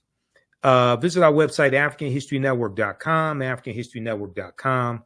I'm speaking at the Juneteenth celebration taking place at the Motown Museum, Jubilee Detroit weekend. Visit JuneteenthJubileeDET.com. Friday, June 14th, event is 6 p.m. to 10 p.m. So I'll be speaking for a little bit there, giving a brief history of Juneteenth. Dancing in the Street, Motown Museum, 2648 West Grand Boulevard, Detroit, Michigan. We have the information at our website, AfricanHistoryNetwork.com. Then Saturday, I'm on a panel discussion at 3 p.m. The event is 12 noon to 6 p.m. Saturday, June 15, 2024. Liberation for Life at the Joseph Walker Williams Community Center, 8431 Rosa Parks Boulevard, Detroit, Michigan. A family fun day to promote health, wealth, and education. And then Sunday, June 16th, 12 noon to 6 p.m. Freedom Festival, Eastern Market District. I'll be there as well. I probably won't be speaking there. I'm speaking Friday and Saturday, but we'll see what happens Sunday. Okay, so we have the information at our website, AfricanHistoryNetwork.com. Visit Juneteenth Jubilee DET.com for more information. My Saturday class is Ancient Kemet, the Moors, and the Ma'afa. Understanding transatlantic slave trade, what they didn't teach you in school. We deal with thousands of years of history, what leads up to transatlantic slave trade taking place. You can register right now for it and watch the previous class sessions. We do the sessions live. All the sessions are archived and recorded. You can go back and watch it anytime. Even after the course is over with, you still have full access. Our next class is Saturday, June 22nd, 4 p.m. Eastern Standard Time. Click right here to register here. We have the class lesson plan here that you can download, and it goes through and gives an overview of the topics for each class. We look at 200 slides that I put together, 80 to 100 articles. There are 15 books that we reference. You don't have to buy any books to follow along in class. Then the second class that I teach that's starting up Sunday, June 23rd, 2024, 4 p.m. Eastern Standard Time, Black Resistance Movements from the Haitian Revolution, U.S. Civil War, Civil Rights Movement, and Black Power Movement, 1800 to 1968. Okay, we go through and look at this history chronologically, year by year, and look at what leads to the Civil War taking place. We studied the Reconstruction era, Jim Crow era, Civil Rights Movement, Black Power Movement, 1800 to 1968, to look at what happened to us after slavery ended, what were the laws and policies put in place to bring us to where we are today, to understand where we need to go from here. So you can register for this class is on sale, $80. Then we have the course bundle. Click right here, register for the course bundle. You get both classes. Also, the course bundle that is $120, okay, for both classes. All right, click right here for the course bundle. Okay, so let's look at this here. Man in the house rule. Also, if you want to support the African History Network, you can do that through Cash App and PayPal. We definitely need your support. This helps us to keep doing the research, pay some of the bills, pay for these services that I use. It's not free to do what I do. It's not free to do the research that I do. $, the AHN Show through Cash App and through PayPal, paypal.me/the AHN Show. Click right here, Cash App, and this has our QR code. These other ones here are fake African History Network Cash App accounts that I'm trying to shut down There's about 5 fake ones out there. This is ours. When you go to it, say Michael, it'll probably show my picture there. But we have the link right here on our website. So, you know, you're dealing with me. Okay. So let's look at this here. Man in the house rule. And this is from encyclopedia.com.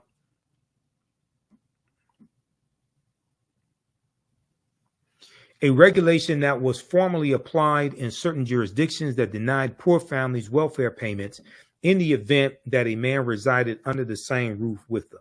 In the event that a man resided under the same roof with them. Under the man in the house rule, a child otherwise qualified for welfare benefits was denied those benefits if the child's mother was living with or having relations with any single or married able-bodied male. Okay, if the mother was living or having relations with any single or married able-bodied male. The man was considered a substitute father even if the man was not supporting the children. Before 1968, administrative agencies in many states created and enforced the man in the house rule. Now, this was enforced at the state level. See, Candace Owens and Byron Donalds, they blame President Lyndon Baines Johnson. They didn't say it was enforced at the state level, not coming from the federal government.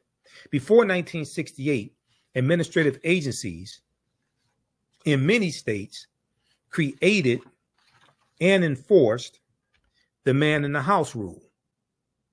In 1968, the U.S. Supreme Court struck down the regulation as being contrary to the legislative goals of the Aid to Families of Dependent Children, known as AFDC. But wait a second. The Black conservatives say this was the whole purpose of these diabolical programs to break up the Black family. The U.S. Supreme Court in 1968 struck down the regulation as being contrary to the legislative goals of Aid to Families of Dependent Children program, AFDC. The AFDC program was established by the Social Security Act of 1935. We're coming to that in just a minute because we're coming to look at the Great Society programs that these Black conservatives keep lying about that helped a whole lot of poor-ass white people. The AFDC program, established by the Social Security Act of 1935 under President Franklin Delano Roosevelt, and that was to help white people. This provides benefits to keep the children of impoverished parents. In the U.S. Supreme Court case of King versus Smith of 1968, the U.S. Supreme Court entertained a challenge to the man in the house rule brought by the 4 children of Miss Sylvester Smith, a widow. These children were denied benefits by Dallas County, Alabama. Alabama is one of the poorest states in the country. Red state, former Confederate state, Alabama. The red states, these are the poorest states in the country. Okay?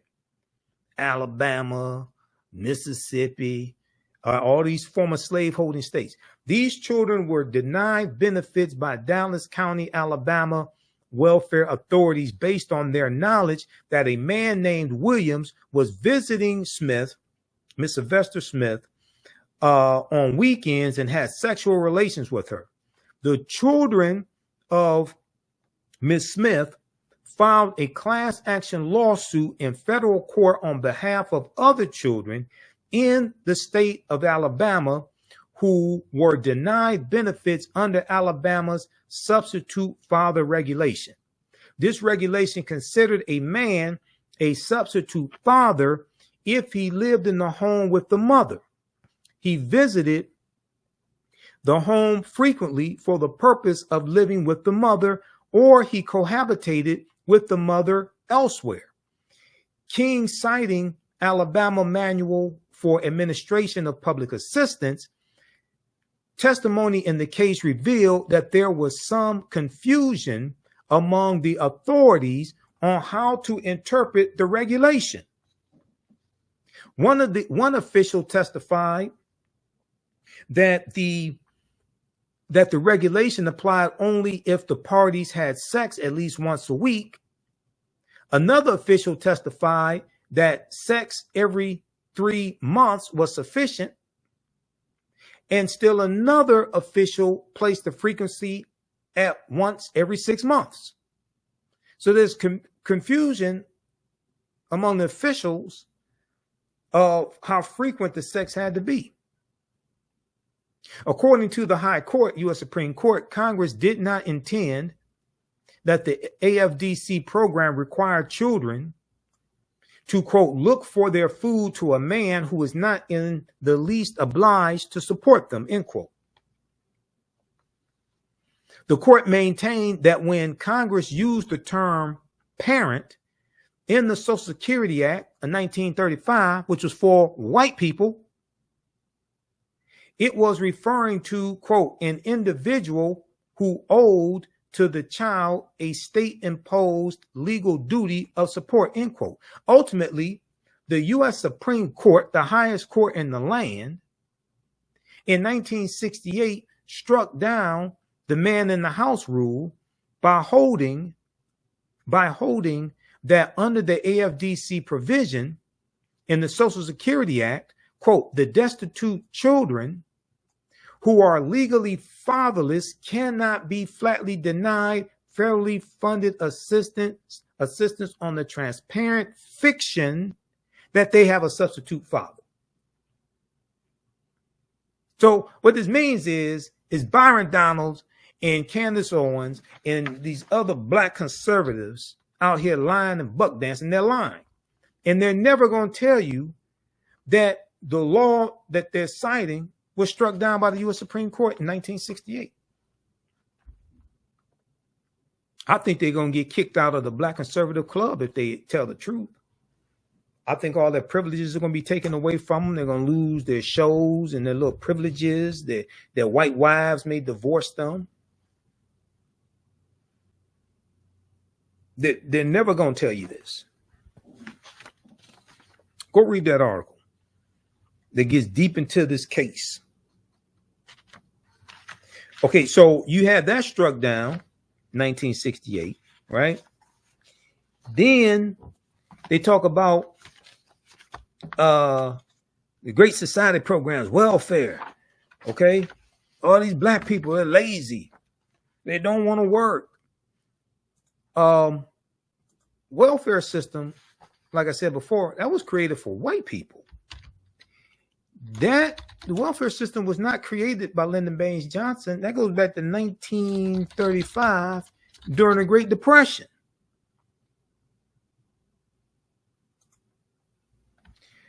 Let's look at this from archives.gov. What's archives.gov? That's the U.S. National Archives.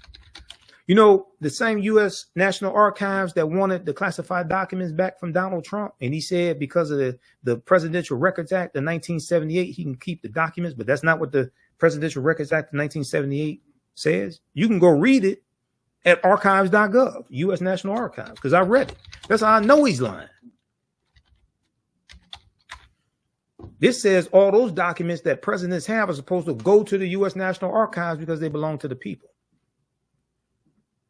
If there's some documents that he has to keep or something, or what have you, or if he needs documents for, like, to write a book, there's a process to go through to keep documents temporarily or something like that. You can't just say the Presidential Records Act says I can keep these documents, therefore you keep it, and then you ignore subpoenas from the National Archives. You just ignore that stuff. No. That's not how the real world works.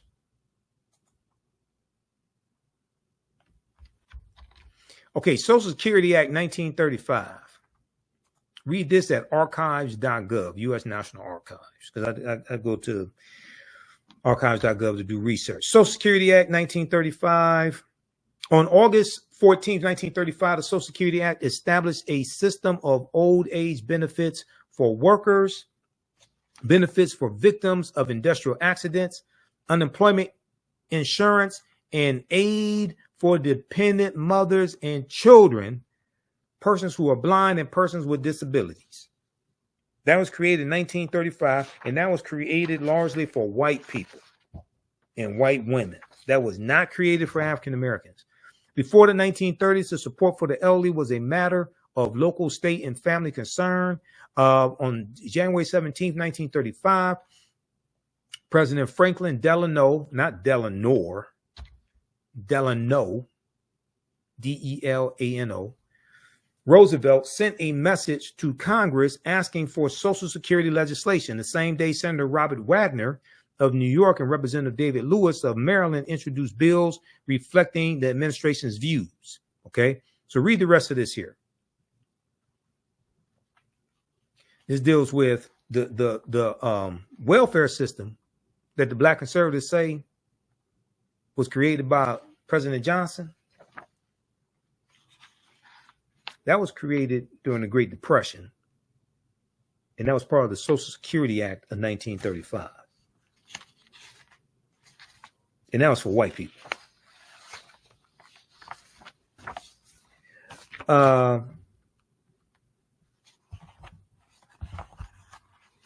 If we look here at, there was a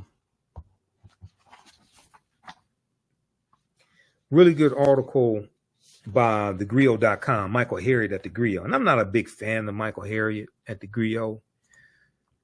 He does write some good articles every now and then. There was this one right here. They did a fact check on these lies Byron Donalds was telling. And they did a pretty good job with the fact check.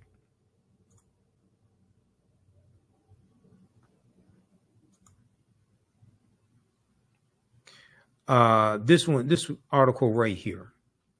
Byron Donalds implied Black people were better off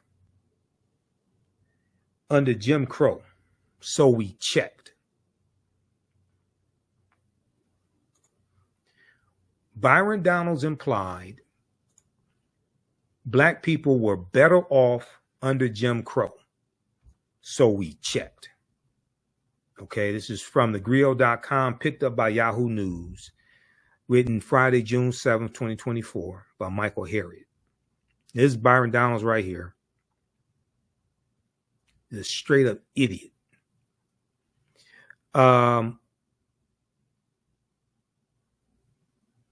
Let's see. Byron Donalds voted to overturn election results in 2020.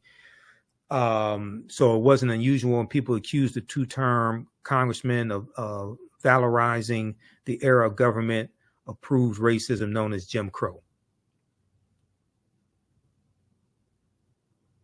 Okay, so they go through and break down, do some fact checking here. What was Jim Crow? After the 1876 presidential election, 15 white men gathered in a room to figure out a solution to the first Stop the Steal movement, known as the Wormley Agreement or the Compromise of 1877. 5 Supreme Court justices, 5 senators, and 5 representatives awarded the presidency to the Republican candidate Rutherford B. Hayes in exchange for ending the Reconstruction era. The concessions included a specific accommodation that the federal government would stop forcing former Confederate states to recognize the constitutional rights of Black citizens. Now, notice how none of these Black conservatives want to tell you that the Republican Party turned their backs on African Americans. And this is one of the reasons why Reconstruction ended. Because the Republicans sided with the Democrats and said, if you let Rutherford B. Hayes become president, He removed the Union troops out of the South. Therefore, you can take back control of the governments and you can do whatever you want to do. None of these black MAGA conservatives / Republicans, notice how none of them tell you this. This is documented history. Legislatures in northern and southern states immediately created a series of racially discriminatory policies that became known as Jim Crow laws. For 100 years, from the end of race-based slavery until the passage of the Civil Rights Act in 1964, every black person in America lived under this constitutionally enforced government-approved system of white supremacy. Because of Jim Crow, the black codes created after emancipation were now the law of the land. Segregated schools were mandatory under Jim Crow. Under Jim Crow, it was perfectly fine to disenfranchise black voters and ban non-white people from living where they wanted. Jim Crow excluded black taxpayers from using facilities built and maintained with their tax dollars. Like, for instance, you couldn't use, generally speaking, you couldn't use the public library. Public library was for white people, but your taxpayer dollars are funding the public library. You may not have been able to be a police officer or work in city government, but your taxpayer dollars are funding city government and paying for the police officers. Or you can serve as a fireman. Couldn't work for the fire department, but your taxpayer dollars are funding the fire department.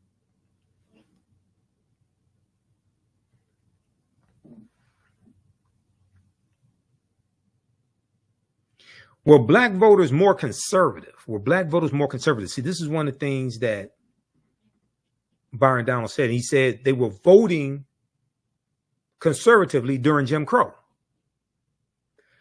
Most people could not vote under Jim Crow. According to the U.S. Census data between 1880 and 1960, the majority of black Americans lived in the South.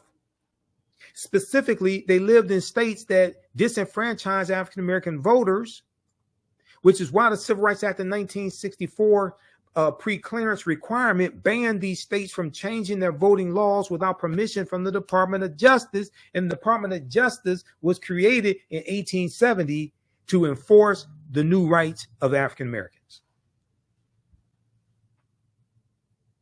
It is literally impossible to know what the majority of black Americans wanted under Jim Crow if they could not vote. Even if one counted the votes of the black people who did vote, there was never a moment in the history of this country when the majority of black voters supported conservative politics. Not as a whole. Not as a whole. What do you call it conservative? Because, see, if what's interesting, Donald really doesn't understand history. Okay.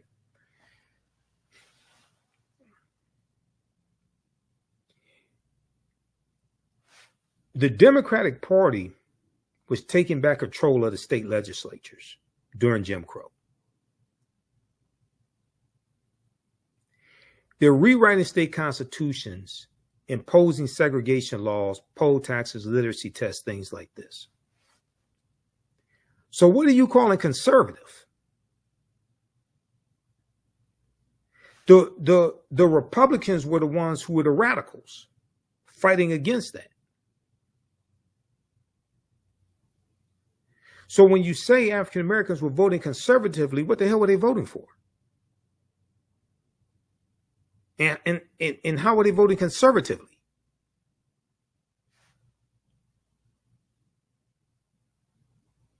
Were you saying they're voting for laws to oppress them and suppress their vote?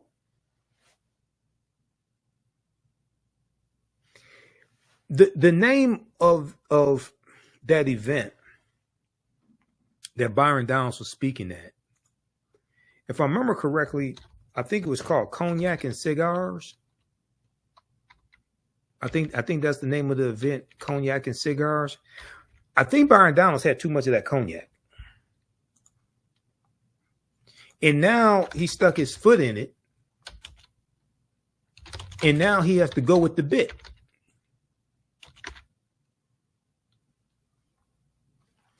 Because he can't admit he made a mistake, was wrong, didn't know what he was talking about, anything like that.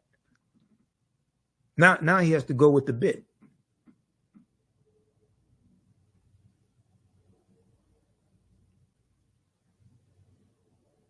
Yeah, New York Times. Yeah. It was called, yeah, right here. Byron Donalds, Trump VP contender, suggests Jim Crow era had an upside. The New York Times. Right here. Okay, the Republican congressman from Florida was visiting Philadelphia to persuade black voters to support former President Donald Trump. How sick can you be? Al Sharpton, I have my disagreements with Al Sharpton on certain things. Al Sharpton, Reverend Al Sharpton, asked him the correct question. What the hell happened to you to make you think that the Jim Crow era was somehow positive? Now, I just showed you the article from the Washington Post where Donald Trump is being prosecuted by Special Counsel Jack Smith under Section 241 of federal code, federal statute, which is the Ku Klux Klan Act of 1871. And you're going to take your black ass to Philadelphia to try to convince black people to vote for Donald Trump, who tried to invalidate their votes in 2020 and overthrow the government. You are a special type of stupid to do something like that. That's a special type of stupid.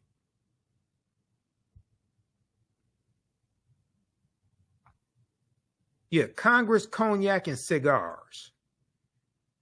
That's the name of the event. I think he had too much cognac. That's what I think happened to him. He got carried away. He had too much cognac. Made a damn fool out of himself. I mean, it's not the first time he made a fool out of himself, but he really put his foot in it this time.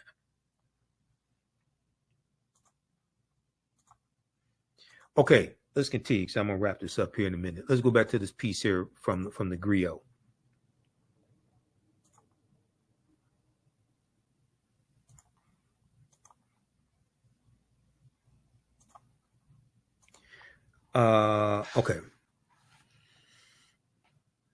Okay. Now, shortly after the Civil War ends 1865, Southern Republicans started the anti-black Lily White movement to prevent black voters from gaining control of the party. Okay. This is some Southern Republicans. Now, in my research on the Lily White movement, so there's like, we can say there are two periods of time in the Lily White movement, just like there's two, really three incarnations of the Ku Klux Klan, right? The big incarnation of the Lily White movement is in 1928, when Republicans nominate Herbert Hoover to be president, and they appeal to Southern segregationist Democrats in 5 former Confederate states to get them to vote for Herbert Hoover as president. And they are pushing African Americans out of the Republican Party, ignoring our needs, ignoring our concerns, ignoring the rise of the Ku Klux Klan. Okay, this is the Lily White movement that really is looked at. That's really looked at the beginning of what is called the party realignment. The party realignment, and the party realignment is the shifting between the ideologies of the Democratic Party and Republican Party. And you have a lot of Southern segregationist Democrats that leave the Democratic Party and go to the Republican Party.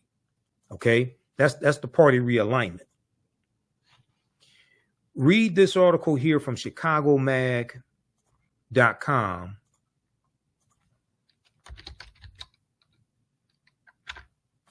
How the party of Lincoln lost virtually the entire black vote in 88 years. ChicagoMag.com. how the party of Lincoln lost virtually the entire black vote in 88 years. In 1928, the Chicago Defender, black newspaper, warned the GOP that it was in danger of alienating African Americans. They did not listen, and the fall came fast. This is by Wet Moser, July 29th, 2016. July 29th, 2016. This is a few months before the 2016 presidential election. In this article, they talk about the Lily White movement. Now, here's Herbert Hoover. Herbert Hoover at Howard University, 1932. President Herbert Hoover. This is during the Great Depression. His policies and rhetoric were the beginning of the end for the black Republican vote. Okay, and I want to fast forward here. 1928. Robert Abbott, the founder of the Chicago Defender, is calling out the Republican Party in this article. Okay. Let me see. And it talks about here. Let's see here. In party ideologies in America, 1828 to 1996, political scientist John Gehring marks the beginning of the modern Republican Party as President Herbert Hoover's shifting campaign rhetoric. Well, he wins the 1928 presidential election. Herbert Hoover's shifting campaign rhetoric in 1928 and 1932. He's going to lose in 1932 to Franklin Roosevelt. When he talked more about the virtues of the American home and family than hardtack economics, because you're during the Great Depression. He mishandled the Great Depression and he loses the election. He only serves one term. Hoover's oratory about the progress of the individual being threatened by an overzealous government, bureaucracy stuck around for the next 8 decades, and the wisdom of generations has helped us discern that this was indeed the start of a new Republican era. In the final weeks of the 1928 election, the Chicago Defender printed a series of articles and editorials that listed post-war grievances with the Republican Party. So they're talking about after World War I, which ends in 1918, post-war. In Washington, D.C., where the federal government was in direct authority, Republican presidents Warren G. Harding and Calvin Coolidge, as well as Republican majorities in the U.S. Congress, had not only acquiesced or given into or surrendered to the segregation of public transit, but failed to stop or even criticize parades of thousands of Ku Klux Klansmen before the White House, because the Klan was rejuvenated by the movie The Birth of a Nation that debuted February 8th, 1915, and then the Klan becomes very powerful in the 1920s. So the Republican Party is ignoring the rise of the Ku Klux Klan. They're ignoring the needs of African Americans, and they're starting to push us out of the Republican Party. This is known as the Lily White movement of 1928.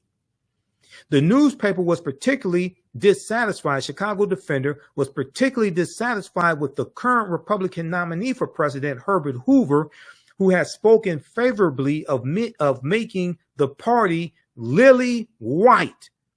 Republican Herbert Hoover spoke favorably of making the Republican Party lily white and excluded African Americans from their traditional role in that year's Republican National Convention.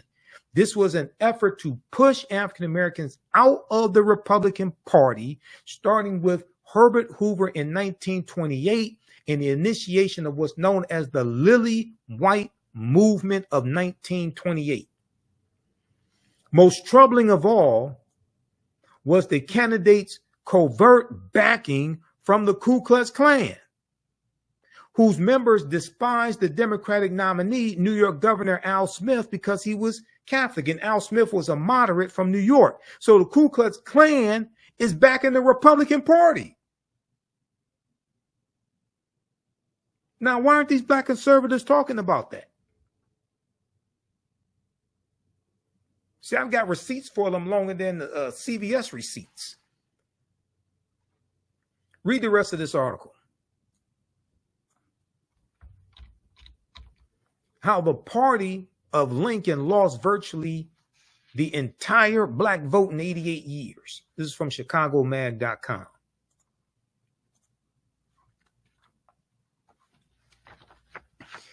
Okay, now I'm going to wrap this up here in a few minutes because this is my second 2-hour presentation that I did today. Okay.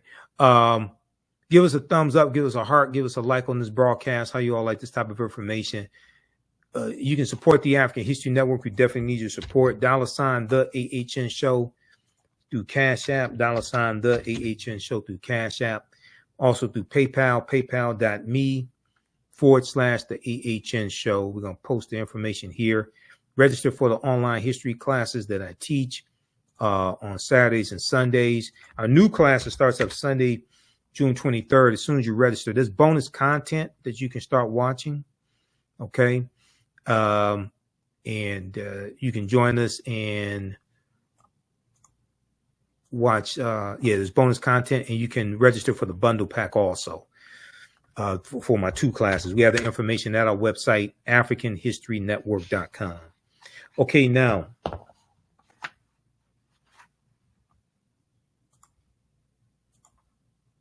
let's go back to this piece here from theroot.com because they dealt with some good history here.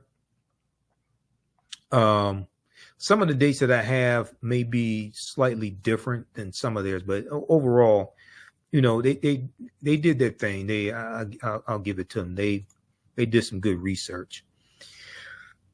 Southern Republicans started the anti-black Lily White movement to prevent black voters from gaining control of the Republican Party. Meanwhile, conservative Democrats did not even allow black people to attend the party's convention in an official capacity until 1924. Although majority of black voters supported Franklin Roosevelt's presidential campaign, it was not until 1948 that most black voters considered themselves Democrats. It was not until 1948 that most black voters considered themselves Democrats. By then, white voters had fled the Democratic Party precisely because the party was no longer conservative. Now, research I've done, you'll see some of them leaving in 1948, but some of those conservative Democrats are going to stay. But they do eventually leave, the majority of them, and go to the Republican Party. What happened was you had the Strom Thurmond ran for president in 1948. Okay. There's a good article from history.com, official website of the History Channel. And I use I use this article in my classes. How the party of Lincoln won over the once Democratic South. How the party of Lincoln won over the once Democratic South.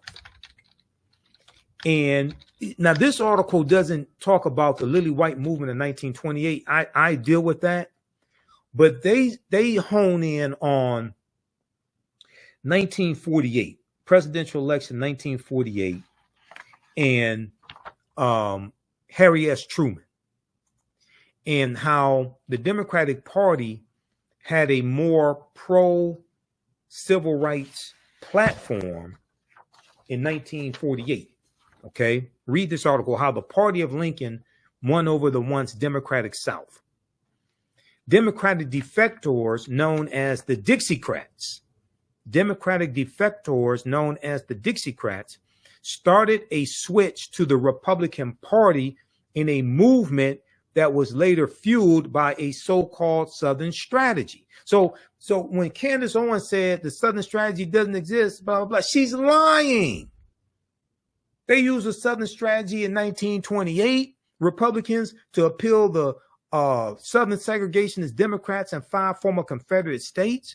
They used, Richard Nixon used a Southern strategy in 1968. She's lying. And she has to be getting paid to lie like that because you can't be that stupid for free. She has to be getting paid. If we go here to page 2 of this article,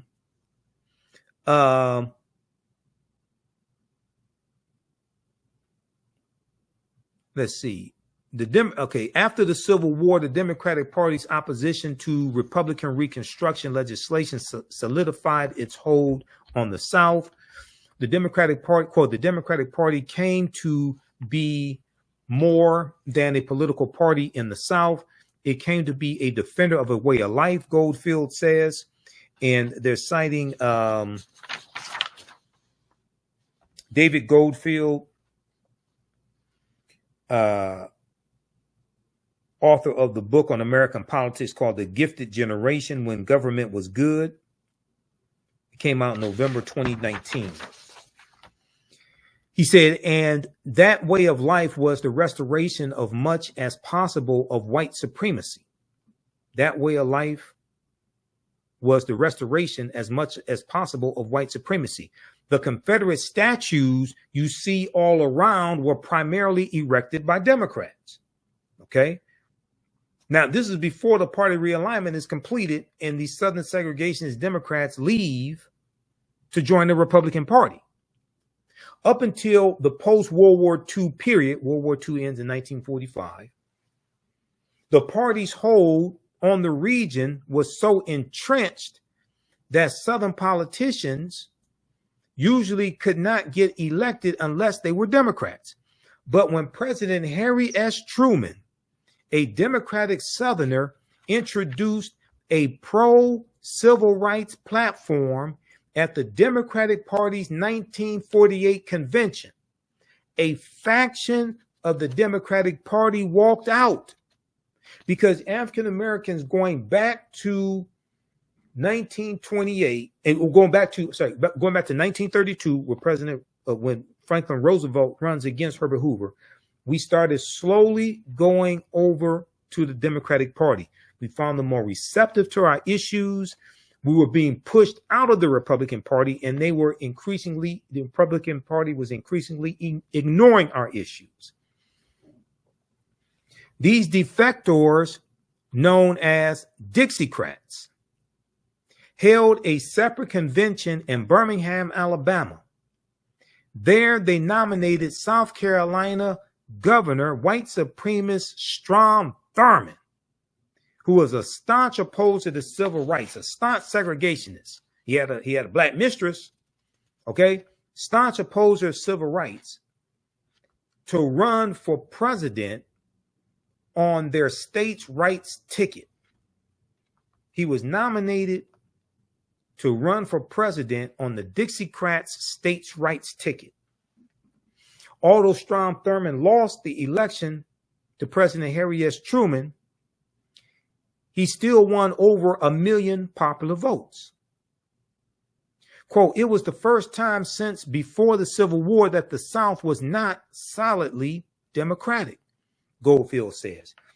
And that began the erosion of the Southern influence in the Democratic Party. After that, the majority of the South still continued to vote Democratic because it thought of the Republican Party as the party of Abraham Lincoln and Reconstruction. The big break did not come until President Lyndon Baines Johnson, another Southern Democrat from Texas, signed the Civil Rights Act in 1964 and the Voting Rights Act in 1965. Though some Democrats had switched to the Republican Party prior to this, that's true, many did, prior to 64 and 65, quote, the defections became a flood. The defections became a flood after Johnson signed these acts. And so the political parties began to reconstitute themselves, Goldfield says. Then in 1964, Senator Barry Goldwater of Arizona, a Republican, runs for president against Lyndon Baines Johnson, and Barry Goldwater ran on an anti-civil rights platform. So most African Americans naturally voted for Lyndon Baines Johnson because it made sense.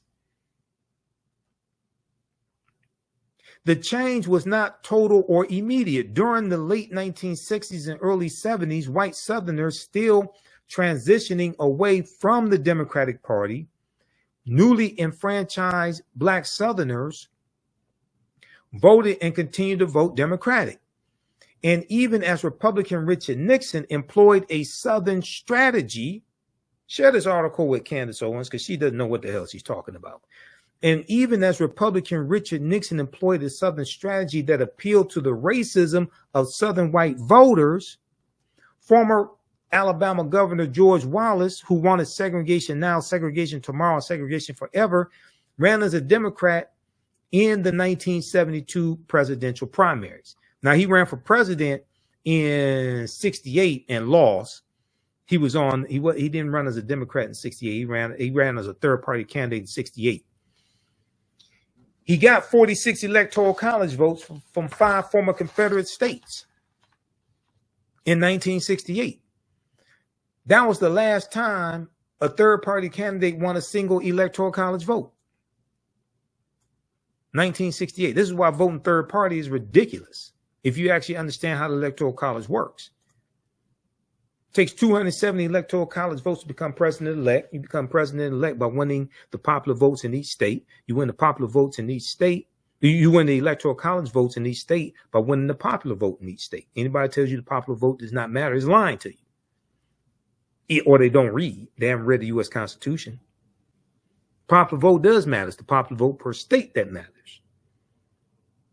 And that's, you become president-elect by winning 270 electoral college votes that are awarded by the states. This is before the electoral college votes. The electoral college doesn't vote until the first Monday following the second Wednesday in December, which usually falls in the middle of December.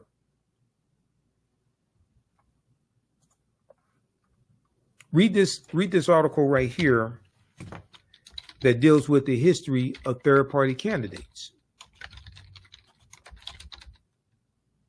And breaks down this history, because I can listen to people talking about voting third party. I could tell they don't understand the U.S. Constitution and don't understand the Electoral College. Because if no presidential candidate gets 270, then it goes to the House of Representatives to determine who the president is, and they vote based upon delegation. There are 50 delegations because there are 50 states. Republicans control 26 of the 50 delegations, and they vote on, I think it's January 3rd. They voted because new Congress comes in right about January 3rd or so. So if Donald Trump, if neither Donald Trump or Joe Biden get 270 electoral college votes, Donald Trump could lose the popular vote, lose the electoral college vote, and Republicans can still vote for him to become president because people end up wasting their vote voting for a third-party candidate. And you can still end up with this domestic terrorist back in office.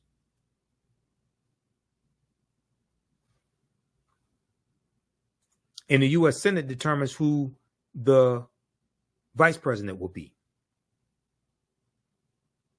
A romp through history's most successful third-party presidential candidates.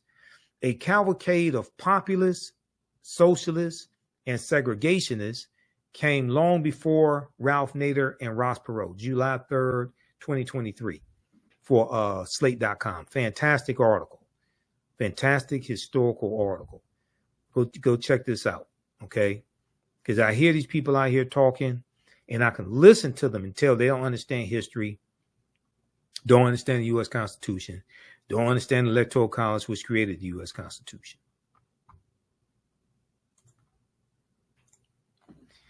All right, now, Great Society programs take a look at this piece here.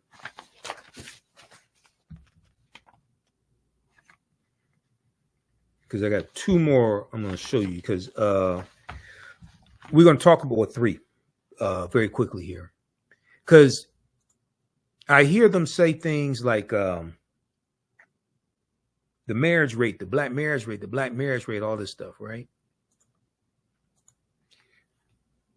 We're going to look at the Great Society programs here. Then I'm going to show you something that none of these black conservatives or the white ones they love want to tell you.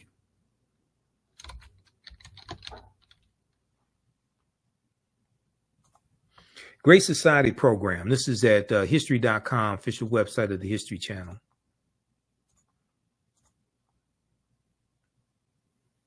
August 28th, 2018. Great Society. In a nutshell, okay, it takes you through, it talks about the Great of what they were. The Great Society was an ambitious series of policy initiatives, legislation, and programs spearheaded by President Lyndon Baines Johnson, with the main goals of ending poverty, reducing crime, abolishing inequality, and improving the environment. This is why black conservatives are against this. They're not really trying to change policies to fight poverty. Okay. They're not trying to abolish inequality.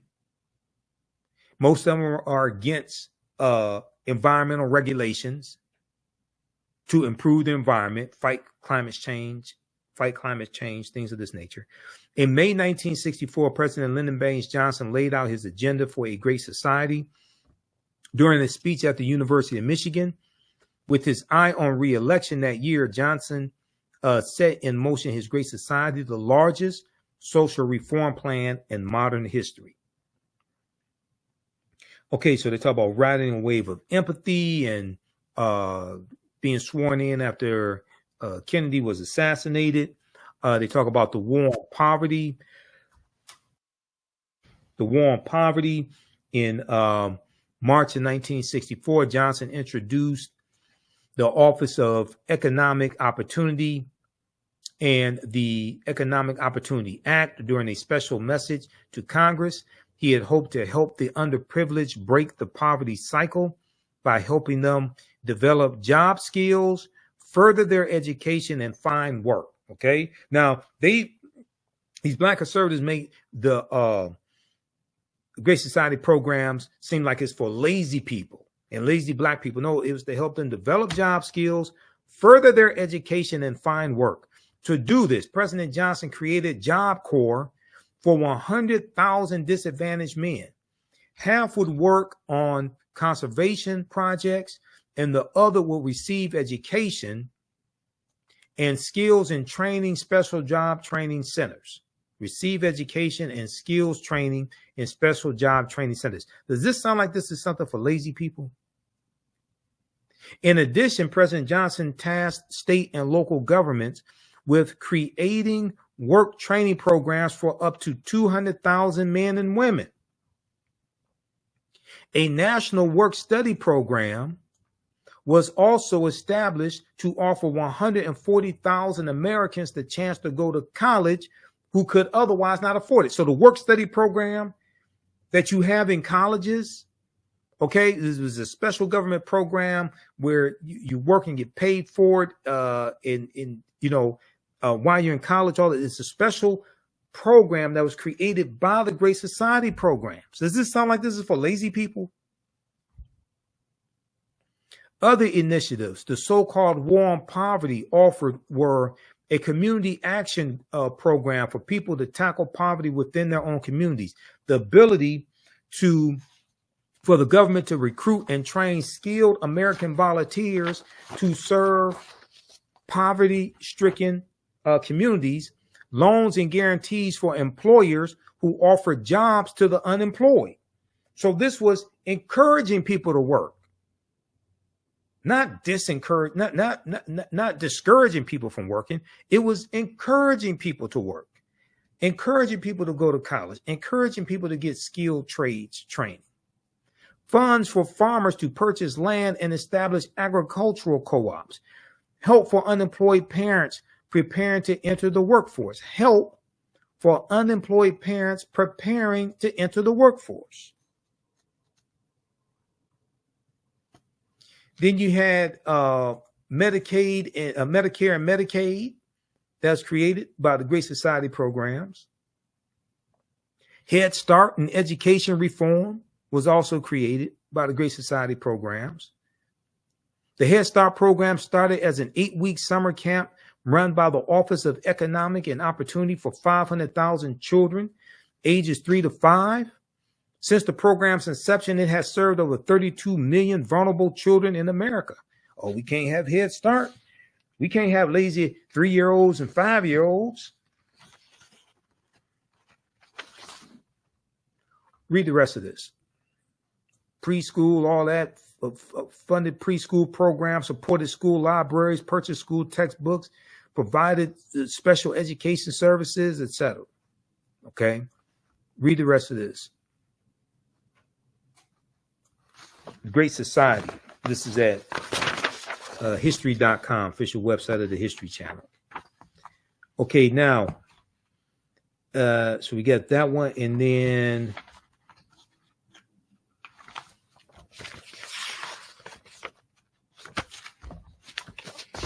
this one here is from snaptohealth.org. Snaptohealth.org, and it gives a timeline of the history of welfare.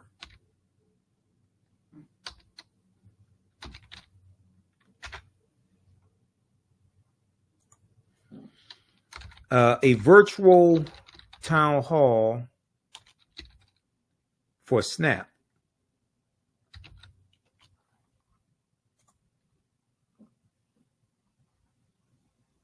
And deals with the history of WIC, all of that right here.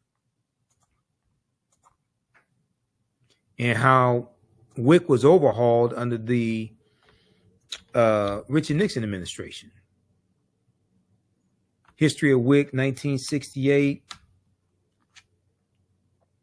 This is SNAP to Health, a virtual town hall for SNAP, WIC, and nutrition in the United States. History of WIC, going back to 1968, they talk about 1969, President Richard Nixon in December 1969, White House Conference on Food, Nutrition, and Health focused on the problem of malnutrition and hunger due to poverty. Conference recommendations call for special attention to be given to the nutritional needs of low-income pregnant women and preschool children. And they were focusing on white people. Conference recommendations call for special attention to be given to the nutritional needs of low-income pregnant women and preschool children. 1972, on September 26, 1972, an amendment to the Child Nutrition Act of 1966 authorized WIC.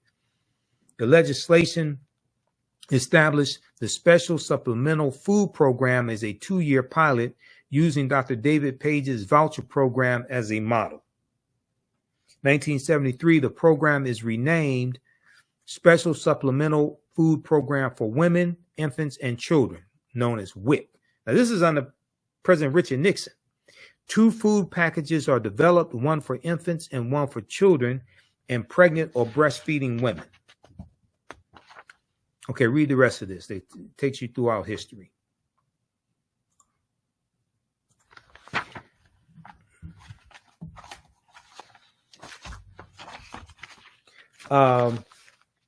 So they like to talk about the marriage rates and things like that, and black people not getting married and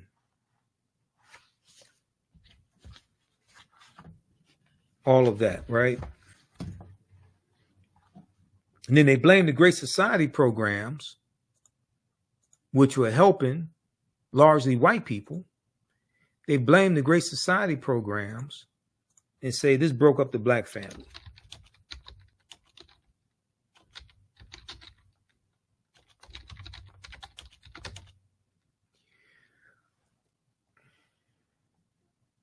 the marriage rates in this country start declining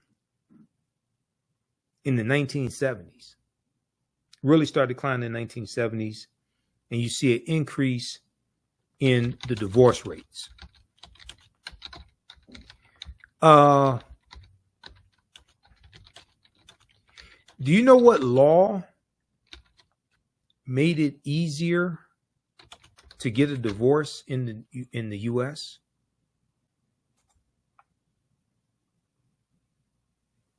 Does anybody know? Because these black conservatives are not going to tell you. That was the Family Law Act of 1969. Let's look at this article here from CNN.com. What is no-fault divorce, and why do some conservatives want to get rid of it?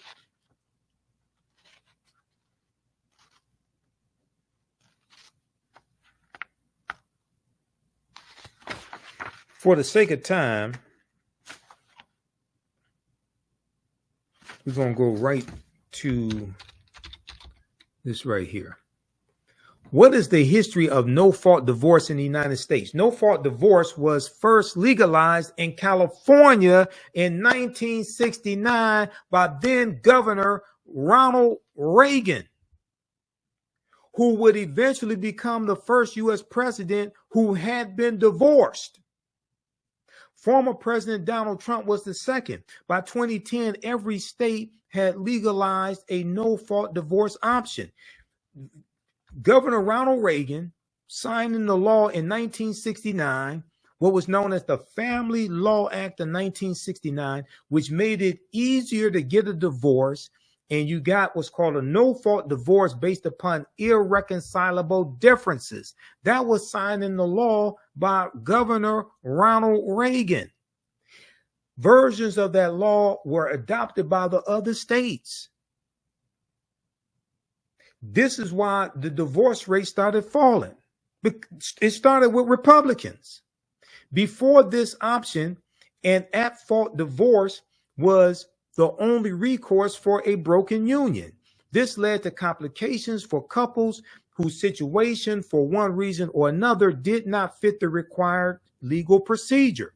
Couples who wanted a divorce were all but forced by the law to create some sort of fault-based scenario. It was not uncommon for couples to concoct scenarios that would feign adultery, or for one party to move across state lines to fulfill legal requirements for fault claims like abandonment. Migratory divorce, where a couple would move together to a state with no-fault divorce laws, was common. In fact, these methods were so widespread that to a lot of legal experts, a solution like no-fault divorce was necessary to make the system work again. The National Association of Women Lawyers championed no-fault divorce solutions throughout the first half of the 20th century. Read the rest of this article. That goes back to Ronald Reagan, Republican. 1969, the Family Law Act of 1969.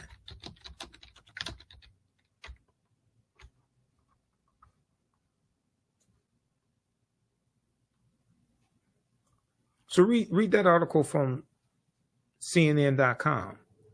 What is no-fault divorce, and why do some conservatives want to get rid of it?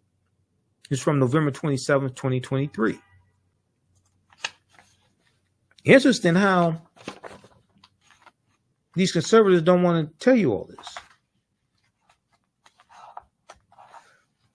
So you have them saying the divorce rate, and black families out together, things like this. They want to blame Lyndon Johnson.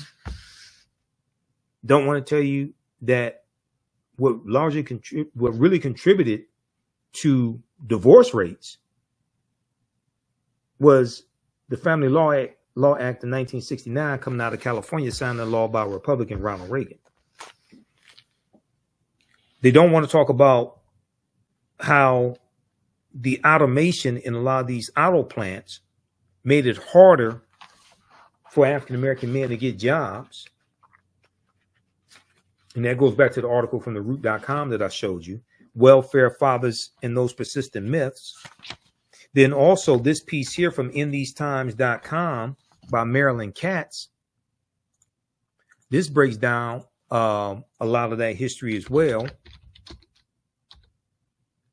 A half century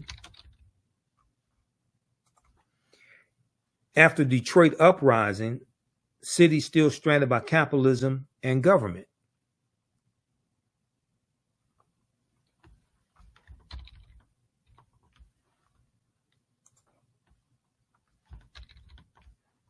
This piece right here, which takes you through some of the history of Detroit and the deindustrialization of Detroit. And they talk about how a half century after Detroit uprising, the city still stranded by capitalism and federal government. One of the things they deal with in this article, Marilyn Katz, how federal policy and the big auto industry drove black blight and white flight.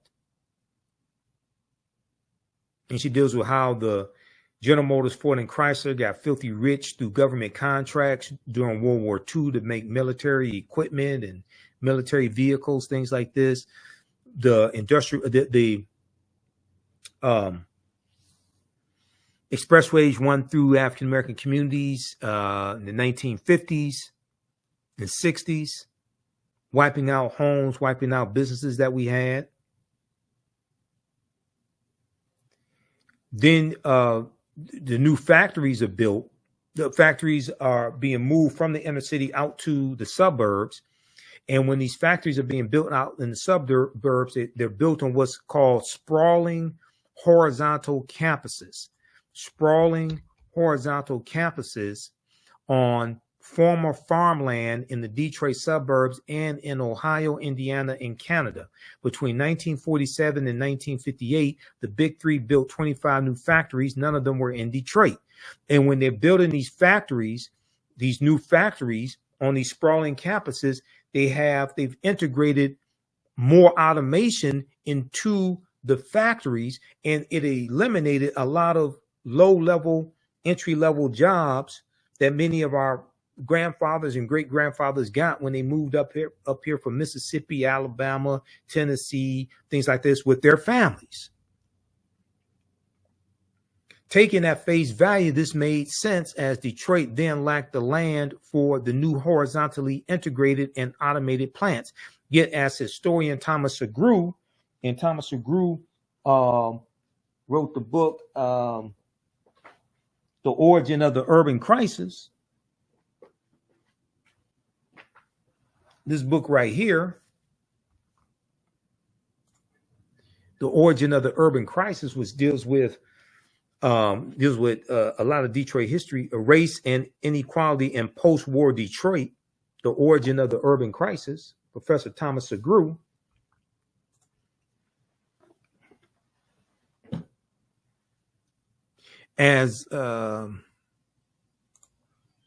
Yet, as historian Thomas Segru and others point out, it was also a way for the auto companies to weaken the UAW, which had won unprecedented victories during the war years, World War II. And with the auto industry went the jobs. In 1960, only Chrysler produced cars in Detroit. Its 60,000 Detroit workers represented only half of those employed just a decade earlier. In less than 2 decades, from 1947 to 1967, Detroit lost 128,000 jobs in the auto industry alone. Okay, read the rest of this article here.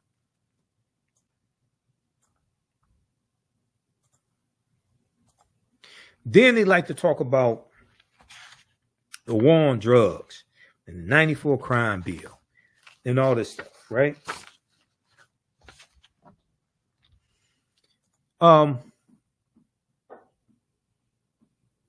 You know when the war on drugs started?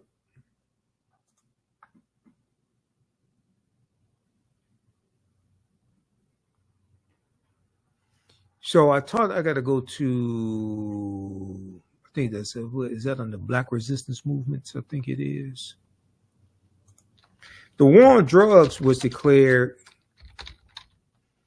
June 17th, 1971. by a president named Richard Nixon, who ran for president on the platform of law and order, which means protect white people and lock up African Americans. That's basically what law and order means. He ran as a backlash to the civil rights movement and Black Power movement and the rebellions taking place across the country. He ran as a backlash largely to the anti-poverty programs, Great Society programs. He ran on discontinuing some and overhauling others. But he ran as a backlash to all of that.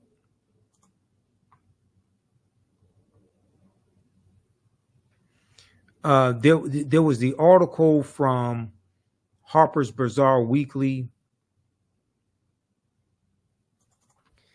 and it was from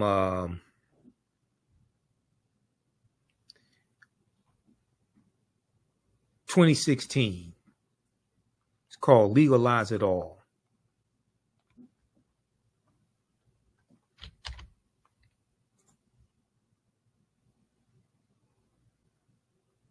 It's called Legalize It All. And in the article, and I want to pull this up here, they talk about how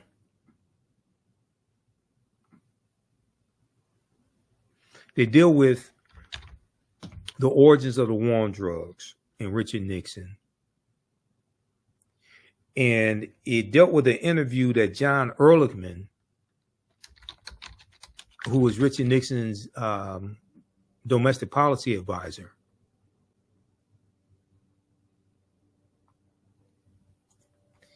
the interview he did with a journalist named Dan Baum in 1994. All the news outlets had stories about this. And John Ehrlichman talked about what the war on drugs was really about and how it targeted African Americans and the anti-war effort, and the hippies.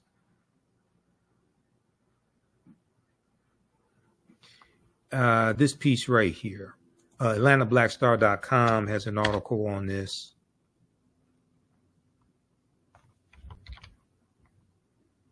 I was trying to bring up my slides also because I have this in one of my some of my presentations.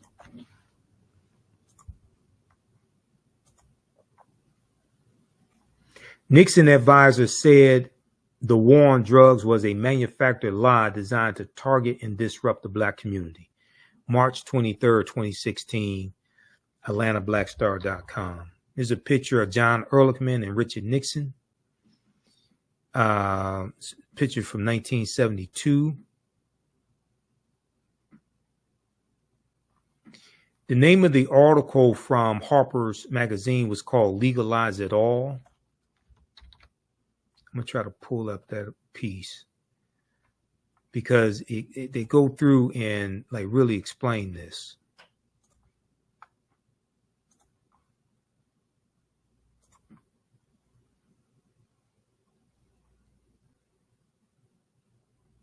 I had to restart my PowerPoint presentation here. Okay, let me show you this here.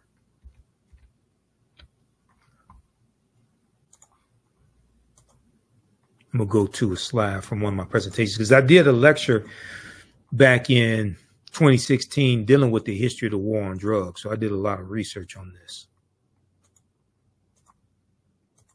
And it was in April 2016 that this story came out. Legalize It All, How to Win the War.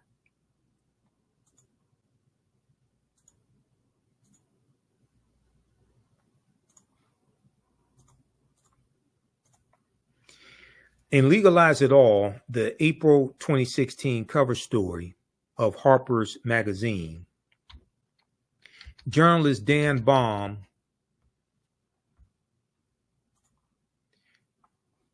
let's go to this. Journalist Dan Baum, B-A-U-M, author of Smoke and Mirrors, The War on Drugs and the Politics of Failure, discusses his 1994 interview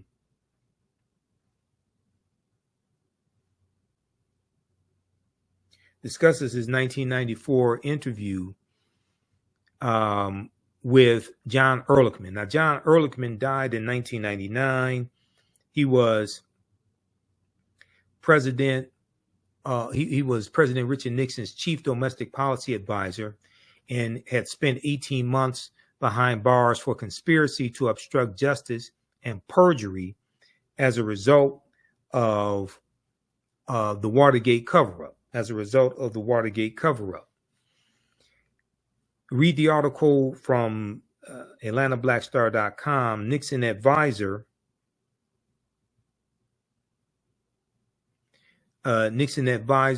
said the war on drugs was a manufactured lie designed to target and disrupt the Black community. That's from March 23rd, 2016. March 23rd, 2016.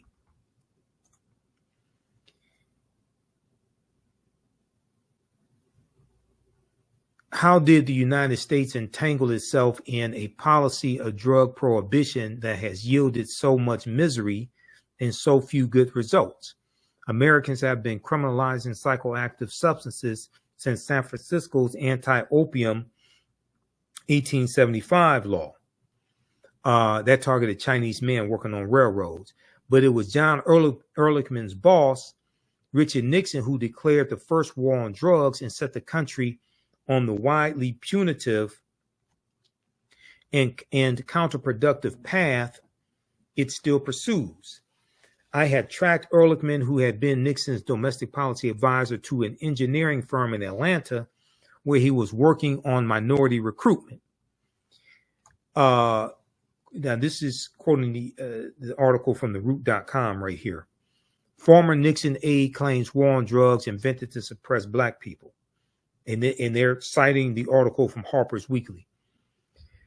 John Ehrlichman said what the war on drugs was about. He said, "We knew we could not make it illegal to be either against the war, or be Black. But by getting the public to associate the hippies with marijuana and Blacks with heroin, and then criminalizing both heavily, we could disrupt those communities. We could arrest their leaders, raid their homes, break up their meetings, and vilify them night after night in the evening news. Did we know we were lying about the drugs? Of course we did. Did we know we were lying about the drugs? Of course we did." So I'm waiting for some of these Black conservatives to tell you what Richard Nixon did in his war on drugs. Because the U.S. prison population quadrupled from 1970 to 1993. It went from 300,000 in 1970 to 1.3 million in 1993. I don't know why they're not telling you this. I just can't figure it out. All right. So also, you can read this piece here dealing with Jim Crow laws and the history of Jim Crow laws. Let's see, this is a good one here. Yeah, right here. Jim Crow laws from history.com.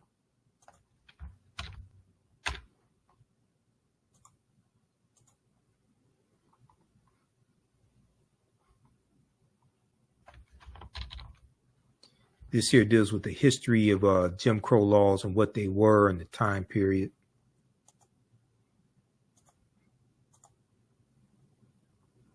So you can read this. Jim Crow laws were a collection of state and local statutes that legalized racial segregation, named after a Black minstrel show character. That Black minstrel show character was created by T.D. Rice, Thomas Dartmouth Rice, right around 1828, 1829. Comes from the story goes, he saw a male slave tending to animals. He's a teenage male, something like that. He was singing the song, "Turn around, jump around, I jump just so. Every time I turn around, I jump Jim Crow." So it was named after a black minstrel show character. T.D. Rice creates his Jim Crow character, puts on black face, tattered, torn clothing, and adopts a Southern dialect and performs his Jim Crow character on stage. This becomes the birth of the minstrel shows. The birth of the minstrel shows. Thomas Dartmouth Rice is known as the father of minstrelsy and the minstrel shows. The laws, which existed for about 100 years from the post-Civil War era until 1968, were meant to marginalize African Americans by denying them the right to vote, hold jobs, and get education or other opportunities. Those who attempted to defy Jim Crow laws often faced arrest, fines, jail sentences, violence, and death. Then they go into the history of the black codes, etc. Okay, so read this here, dealing with Jim Crow laws.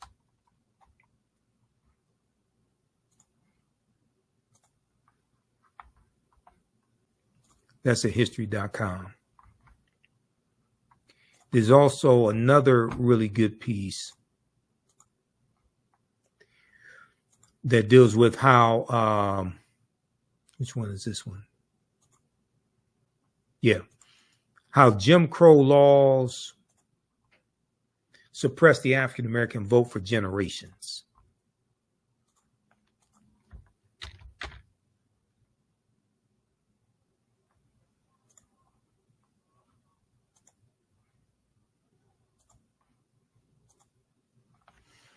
This one right here, how Jim Crow era laws suppressed the African American vote for generations.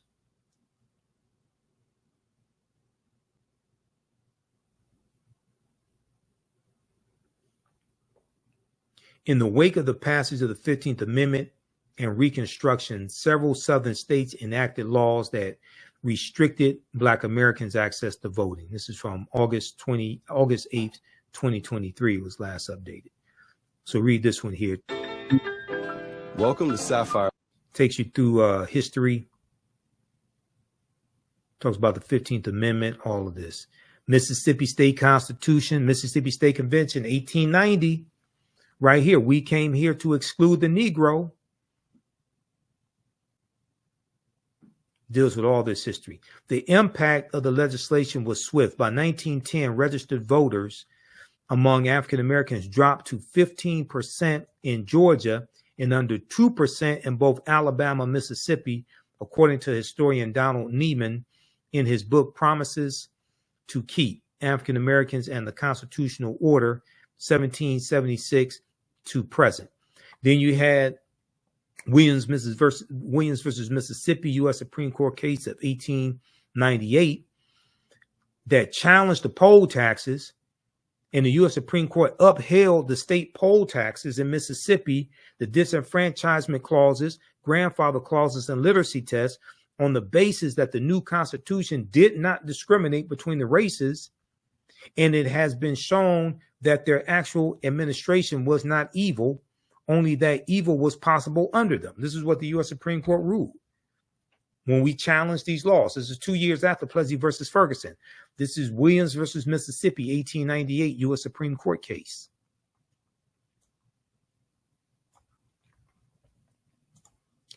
All right, look, that's going to do it for us. Visit our website, AfricanHistoryNetwork.com. AfricanHistoryNetwork.com. You can support the African History Network, $ The AHN Show through Cash App and through PayPal, paypal.me/The AHN Show. Join me in Detroit at the Juneteenth events, the 14th, 15th, and 16th. Juneteenth, JubileeDET.com. Register for my online classes. Next class is Saturday, June 22nd, 4 p.m. Eastern Standard Time. Ancient Kemet, the Moors, and the Ma'afa. Understanding the transatlantic slave trade, what they didn't teach you in school. Register here. As soon as you register, you can watch the previous classes that are archived, download a lesson plan that I put together, register for my new class. Starts Sunday, June 23rd, 4 p.m. Eastern Standard Time. Black resistance movements, Haitian Revolution, U.S. Civil War, Civil Rights Movement, Black Power Movement, 1800 to 1968. Click here to register for the full class. Click here to register for the bundle for both courses, okay? This content is PG-13. You can use this with your children. It's not overly graphic or anything like that, okay? All right. As you get out of here, remember at the African History Network, we focus on educating, empowering, and inspiring people of African descent throughout the diaspora and around the world. Because right now it's correct wrong behavior. It's not over till we win Wakanda forever. And we'll talk to you next time. Peace.